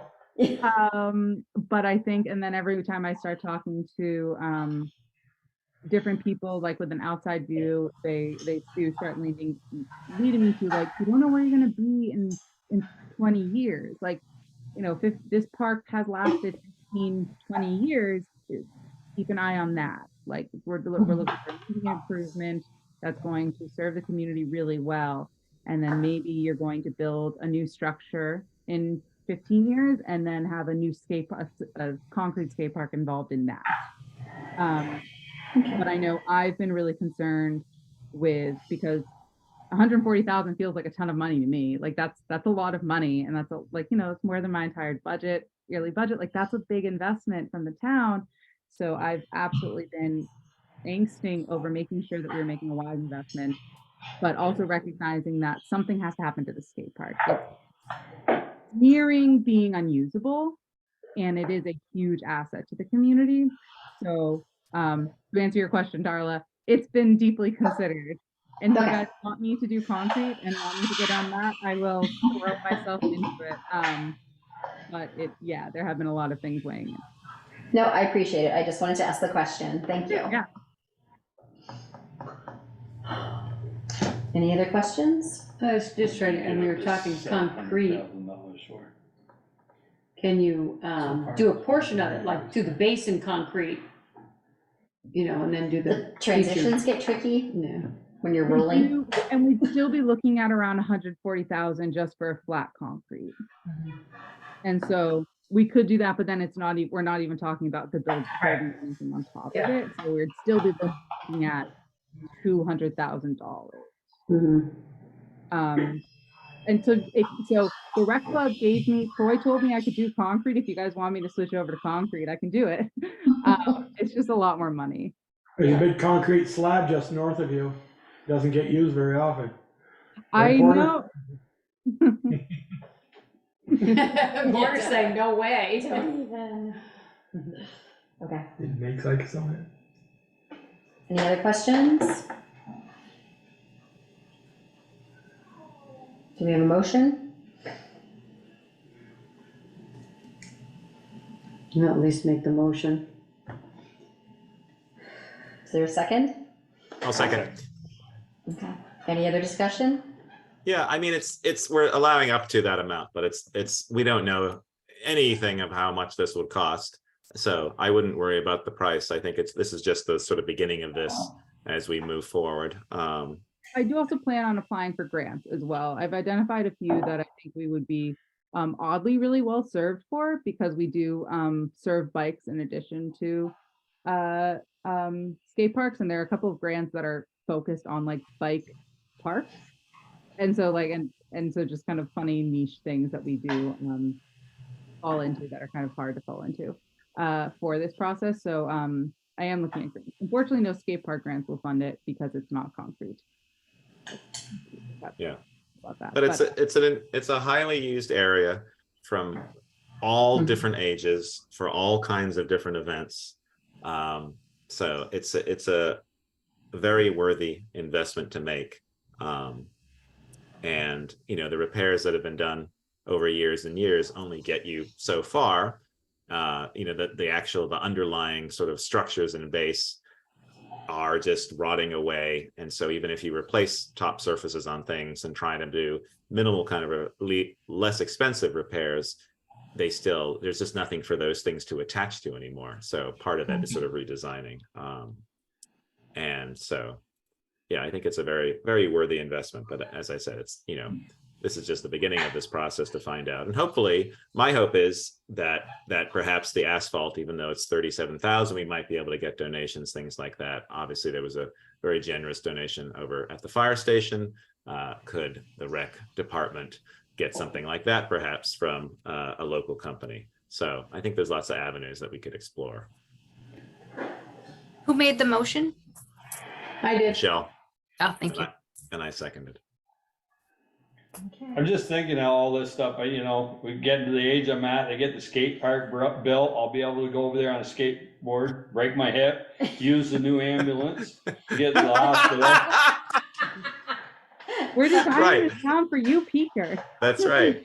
This will be great. Didn't want to be out, well, that was our goal, was to serve as many people as we could. So I'm Right. thinking, Riding the van. He's And also then, gonna yeah. use the pump park. Yeah. Right. And then in your wheelchair, we can wheel you over to the Yeah, farmer's market next year. It's going to be perfect. yeah, there you go. I got a scooter you can use over there, Peter, if you want to try out that. We can even get you to breakfast to the Masonic Lodge. There we go. Yeah. Man, this is great. Circle. Whole community. All right, shall we vote on the skate park? Gail, I'll just say, I've been a rec club member since 1975, and I support that club through and through and donate a lot of stuff. And I just can't just give myself to vote for this tonight because I'm not sure you're gonna be there much longer. I don't know how much longer. I mean, you're in a, we're still kept putting lipstick on a pig, that hub there, the club is not going to put any more money into it because when it's gone, they're gonna do something different. And I'd rather put $140,000 into a building that you can have a good building to have the activities in, and not to, you're gonna be in a beautiful skate park in a building that's almost falling down around you. So that's, I mean, you guys have done some, a lot of putty and patch over there for years, and I'd rather see money spent in a better building than a Yeah, skate but park. 140,000 ain't gonna get you. They ain't gonna get you anywhere. Yeah, it wouldn't even be a I understand you, Porter. Yeah. What did you say? This is what the community asked for in the ARPA funds. Right. So shall we vote? Yes. All those in favor? Aye. Aye. Aye. Those opposed? Anyone opposed? Nay. Thanks. And on to the PA system. Zach, can you talk to us about that, please? Yeah. Hi. I want to start off just by saying that I'm not an expert at all at PA systems, so I'm sure it'll come across in this little presentation I made. I'm And we hoping that all are experts on PA systems. that's what a select board means, selecting PA systems. So Is this a system that the 4th of July committee was looking for the park and that? Yes. I believe I was so, gonna say yes. that was my impression, that they would be using it for that, Okay. yeah, okay. Yeah. And I was hoping our sound guy Sean could help us out, but sounds like he has some technological stuff that he'd have to juggle to make it work. So He should at least be able to guide you. yeah, definitely. So I put together a little presentation. I don't know how to share it at all, but maybe Val can help us out. You just want to use the PDF? Yeah, that'd be awesome. Val, do you have that? Or you want me to do that? Zach, Why don't you take it? Why don't you go for it, Ian? You want me to bust your bubble, and I'll make a motion that we approve $4,000 for a PA system? I couldn't agree. If you've ever been down to the 4th of July parade and listened to the outhouse races and announcing the floats and stuff go by, yes, it's needed, well needed. Okay. I'll second that motion. If you want to do your. Yeah. No, I think that's My fine. only So, question is who's gonna be using it? 4th of July committee, Well, I think the it's rec gonna, club, rec rec club, department. rec department is gonna own it. Right. Correct. So, Well, I was just thinking, like, people who rent Holly Hall, are they gonna have access to There's a it? system already in Holly Hall. Okay, so they wouldn't need They to would use this, need this this. is gonna be outside. This is like, Pretty from much what I outside. understand, this is a much more powerful system. Why don't we let him do his presentation and then we'll know? we thought this was gonna be a slow, quick meeting, and I think it was Right. after Yeah, 10, I we know. still got executive session and stuff. I mean, I We'll think, be you making know, there, executive decisions at 11:30 at night, and it's not the time to make them. I mean, I'm also fine just to have that motion. I mean, there are 3 different options, and I think it's sort of, it's still being researched. Okay. In terms of having Sean look at it, having a couple other members of the public look at it who are familiar with these types of systems. So I don't know, Zach, are you anxious to do the presentation? Given that, okay, so my recommendation, just because I think they're still moving on and working on that, would be to just go ahead and vote on this if the other board members are okay with that. Just because in the looking at the time. So we could do a motion to up to $4,000, if they don't spend $4,000, Yeah. great, you know, that Exactly. can go to somebody else. Joel? Yes, so I make a motion, spend up to $4,000 for a new PA system for the rec department. second, Okay. Any other discussion? All those in favor? Hi, Aye. awesome presentation, Zach. you did great, Zach. Sometimes less is more, Zach. Sometimes less is more. Way to go. Great. All right, that's everything. Taylor, you did a wonderful job, really right. did on that. Yeah, that was great. Thank you, Taylor. Thanks for all of that, and I'm glad I didn't skip you. So now we're moving on to number 5. Review and approval of the May 8 and May 22 and May 24, 2023 meeting minutes. I haven't had a chance to look at them, so. I looked at 2 of them and didn't have any. I would say let's put it off till next month. The only thing I had was on page 2, halfway down. 1, considered bid for contractor for Varney Cemetery, the next to last sentence. To hat the cemetery, or is that to tap the cemetery fund, or is that supposed to say that cemetery fund? Maybe that. That the cemetery reserve maintenance funds. I don't know what 2's there for. Did you see that, Valerie? I don't have it in front of me right now. All right, item number 6, authorize accounts payable warrant and any liquor or tobacco licenses. You have the warrant down there, Joel. I'm gonna give the number. Oh, sure. And I can't remember what she had. I She had think like Peter was 3. one- Didn't she have 3? At least 3.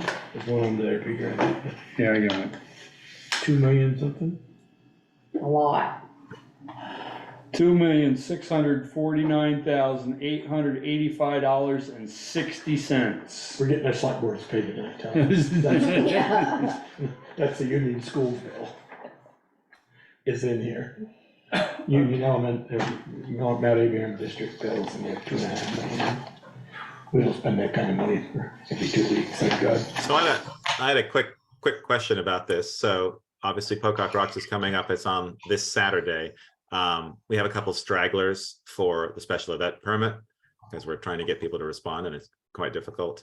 I wanted to ask, I couldn't remember if the select board officially needs to do the approval for special events, or if Sharon could just do that on her own. I know that usually goes through us and she asks for a motion. But my ask would be that, would it be okay if Sharon approved these if a couple came in later on this week? In a previous conversation, we had agreed to authorize Sharon to approve those, and then That's what I just kind thought. of inform the select board later on. Okay. I mean, she could also just send an email around saying, I've got these, and does Yeah. anybody have a problem with them? Yeah. It would just be it's just for Pocock. I think Right. everything else is coming for the farmer's market. Obviously that's a weekly thing, but yeah, we just unfortunately had a couple of stragglers, so. There should be one for the Grand Bondo through. Yes, there was one for Grand. Yeah. There was. Yeah, I saw that in there. Yep. Okay, well, that's good. That's good to know. That's why he's been sitting here waiting this long. Do you want to do a presentation too, Todd? I'm here just to answer questions if and see that it's done. No, she did email and say that I think you there was answered one your for that. question when you wanted to alter it just there, I think that was fine. So am I? Are these riveting meetings? You're good. Playing riveting, aren't they? See you later. Yes, what you say, special events for Eden Ice Cider Company, Shelburne Vineyard, St. Johnsbury Distillery, and Appalachian Gap Distillery for Pocock, and then White Mountain Distillery for Grand Pondo. And she does like to have a motion from us when possible, so is there anyone? I make a motion Where they to gonna approve put the their special sewage? event permits that I just listed. Michelle, where are they gonna put the Second. sewage? Second? Where are they gonna put the what? Sewage. Not in our Any other system. discussion, except for Joel's? Except for Joel. All right, let's vote on that. Aye. All those in favor, thank you. Anyone opposed? Alrighty, thank you very much. We Can are, we skip the round table? can we skip the round table? I just wanted to say thanks to Lisa Powell for making that beautiful cake, Yes. and donating it. Oh, Yes, very nice. thank you, Lisa. It was very good. It was very good. I have two things. Okay. Okay. What are you fuffing about? It's freaking 10:30. You told me we no, weren't gonna be here 4 hours tonight. It's Late 10:19. agenda. I have two I things. have to be up at 5 o'clock tomorrow, so. I know, they're gonna be quick.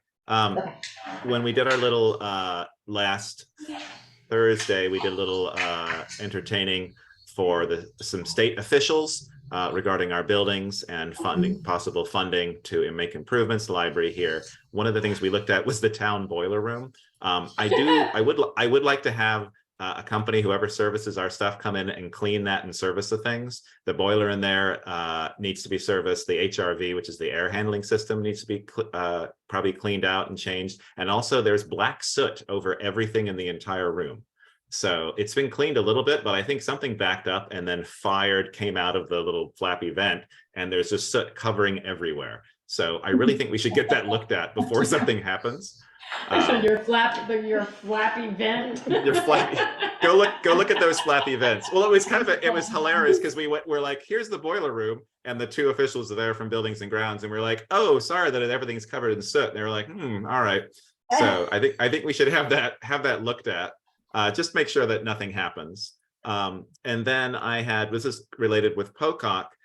Chris Purley emailed myself and Alicia regarding, he had a couple people ask about the Pocock signs that are attached to the welcome signs of Bristol. And he was asking that we get permission to do that. And I said, we already had permission, but that I would confirm at the select board meeting that we do have that permission. And we've done it for the past number of years. I think I had those signs made 5 years ago. It's always been part of the asking permission for the event, with the understanding that we'd also put up those 3 signs. And I just wanted to confirm that. I don't remember getting permission for that. I thought the last time you guys put them up, we said you can't put them up there because it's town property. And if we let Pocock put it up, then we'd have to let anybody else who wanted to come in and do something, put signs up on there. But that was before COVID, Yeah. because you haven't had it in the last 2 years. Yeah, I thought we gave permission, For that 1 year. well, we gave permission to have Pocock on that date and close the street from that time to that time. I don't ever remember the signs being mentioned. Part of that. And if it's an oversight, it's an oversight. I don't see, they are town property, and this is not a town-sponsored event, but it is kind of sponsored by the town, because we just gave some money for it. Bristol Core is a Bristol Core is a town, entity. part of the entity, so. Right. I mean, I've put them up. I think I had those signs made 4 years ago. So we put them up 4 times. This might be the 4th time. I can't remember. Well, But yeah, I've never this is the had first time any. this is the first time you've had it in 3 years, so. Correct, You might have put that's them up right. the first year and then the 4th year, but not. Yeah, I mean, I No, think no, we I had mean, a conversation. I've put them up like I've put them up like 4 times. But I thought the last time we talked about it was as part of the Pocock agreement. I don't mind. I could not put them up there. It is a useful thing to have them there, just because I had them made and they were designed for those locations, just because it's nice. And I usually put them up a week before. But if the board has issues with that, I can not put them up and make sure that's the understanding for the next time we host the event. My only concern is if you put them up there, the request from other people to put stuff on our town signs. Yeah, that's true. Welcome signs. That's really the only reason that I have a concern with it. Okay. Right, but if it was a town. That's not entity. technically a town function. No, but like the group that's sponsoring it is a town entity. I mean, Well, no, it's not. Core, I mean, you could say the same about 4th of July. 4th of July is a true. nonprofit that hosts 4th of July. It's not a town entity. Core is also not a town entity, but it is, I was thinking it was. it is designed to supplement the town So, or right, however you want to put it. So that, but they're closely tied. But you're right. If we put them up, 4th of July could, and other entities could ask about that. You're absolutely right. And they are town signs, but they're on private property. So there are, If it's easier to not put them up, I would totally understand, and I'll just make a note in our logistics document and make sure that it doesn't happen next time we host that. I think it would probably be best not to. Yeah, I see both sides of it. I mean, Michelle's got a point. What if St. Ambrose in August puts their barbecue on the park sign up, and then the Lions puts theirs up barbecue in June sign up? And, you know, where does it stop? Yeah. Okay, I sure, mean, the absolutely. school asked to put a banner across for the graduates. We approved it, you know, and so. But not on those signs. Are you okay with them staying up until the event? Or Yes, this year, yeah. Okay, and then we won't put Is them there up. gonna next be year. is there gonna be a message board at the top of the hill that says Main Street's closed, or There just? already is. There's one here. There's two orange signs that say the We road's put them out closed. on Sunday. The big orange triangle signs. Oh, okay. Yes, I didn't know if you were, I know one year you got them from some. Yeah, ECI was working in town. And So they allowed them to use that to sign, use them. yeah. Yeah, no, we're all set with that. Okay, I'll make a note for next year for that. All right, that's all I had. Thanks very much. Thanks. Thank you. Anybody else have anything real quick? Just real quick, just wanna condole, probably most of you heard that longtime former principal of Mount Abraham, or Yes. Bristol Elementary, Terry Everett's passed away last That was sad. last week, Mhm. last He's a Wednesday. nice man. Wednesday. Yeah, I just saw it the other day. And I just noticed. wishing the family, and I know, talking from Tim, there's going to be a celebration of life sometime in September. Nice. So Nice. look for that. Good. Thanks. That's all I had. Okay. Town administrators report. The only thing I want to add to my written report is an update on the grant writer position. We've received a remarkable response, more than I expected, not only from across the country due to the Indeed posting, Indeed.com, but a good response from the 7 Days ad and possibly the Addison Independent ad. I've reached out to a number of the candidates, and I'm going to try to start arranging interviews this week, either probably Wednesday or Thursday. Anthony and Sharon expressed interest in being involved in those interviews, so I want to be able to coordinate with their availability. And I'm still expecting at least one letter or resume to come on in. So the response from Vermont candidates has been very encouraging, and the non-Vermont residents are typically consultants who do this as part of their business, and so they're just kind of reaching out to Bristol as another client, which is not part of the plan. So are the Vermont ones that you've seen, are that they qualified? I mean, you know, sometimes we just throw things out, so. Most of them, yes. But it's still worthwhile to check in with the ones that might not be completely qualified, but trainable, learnable.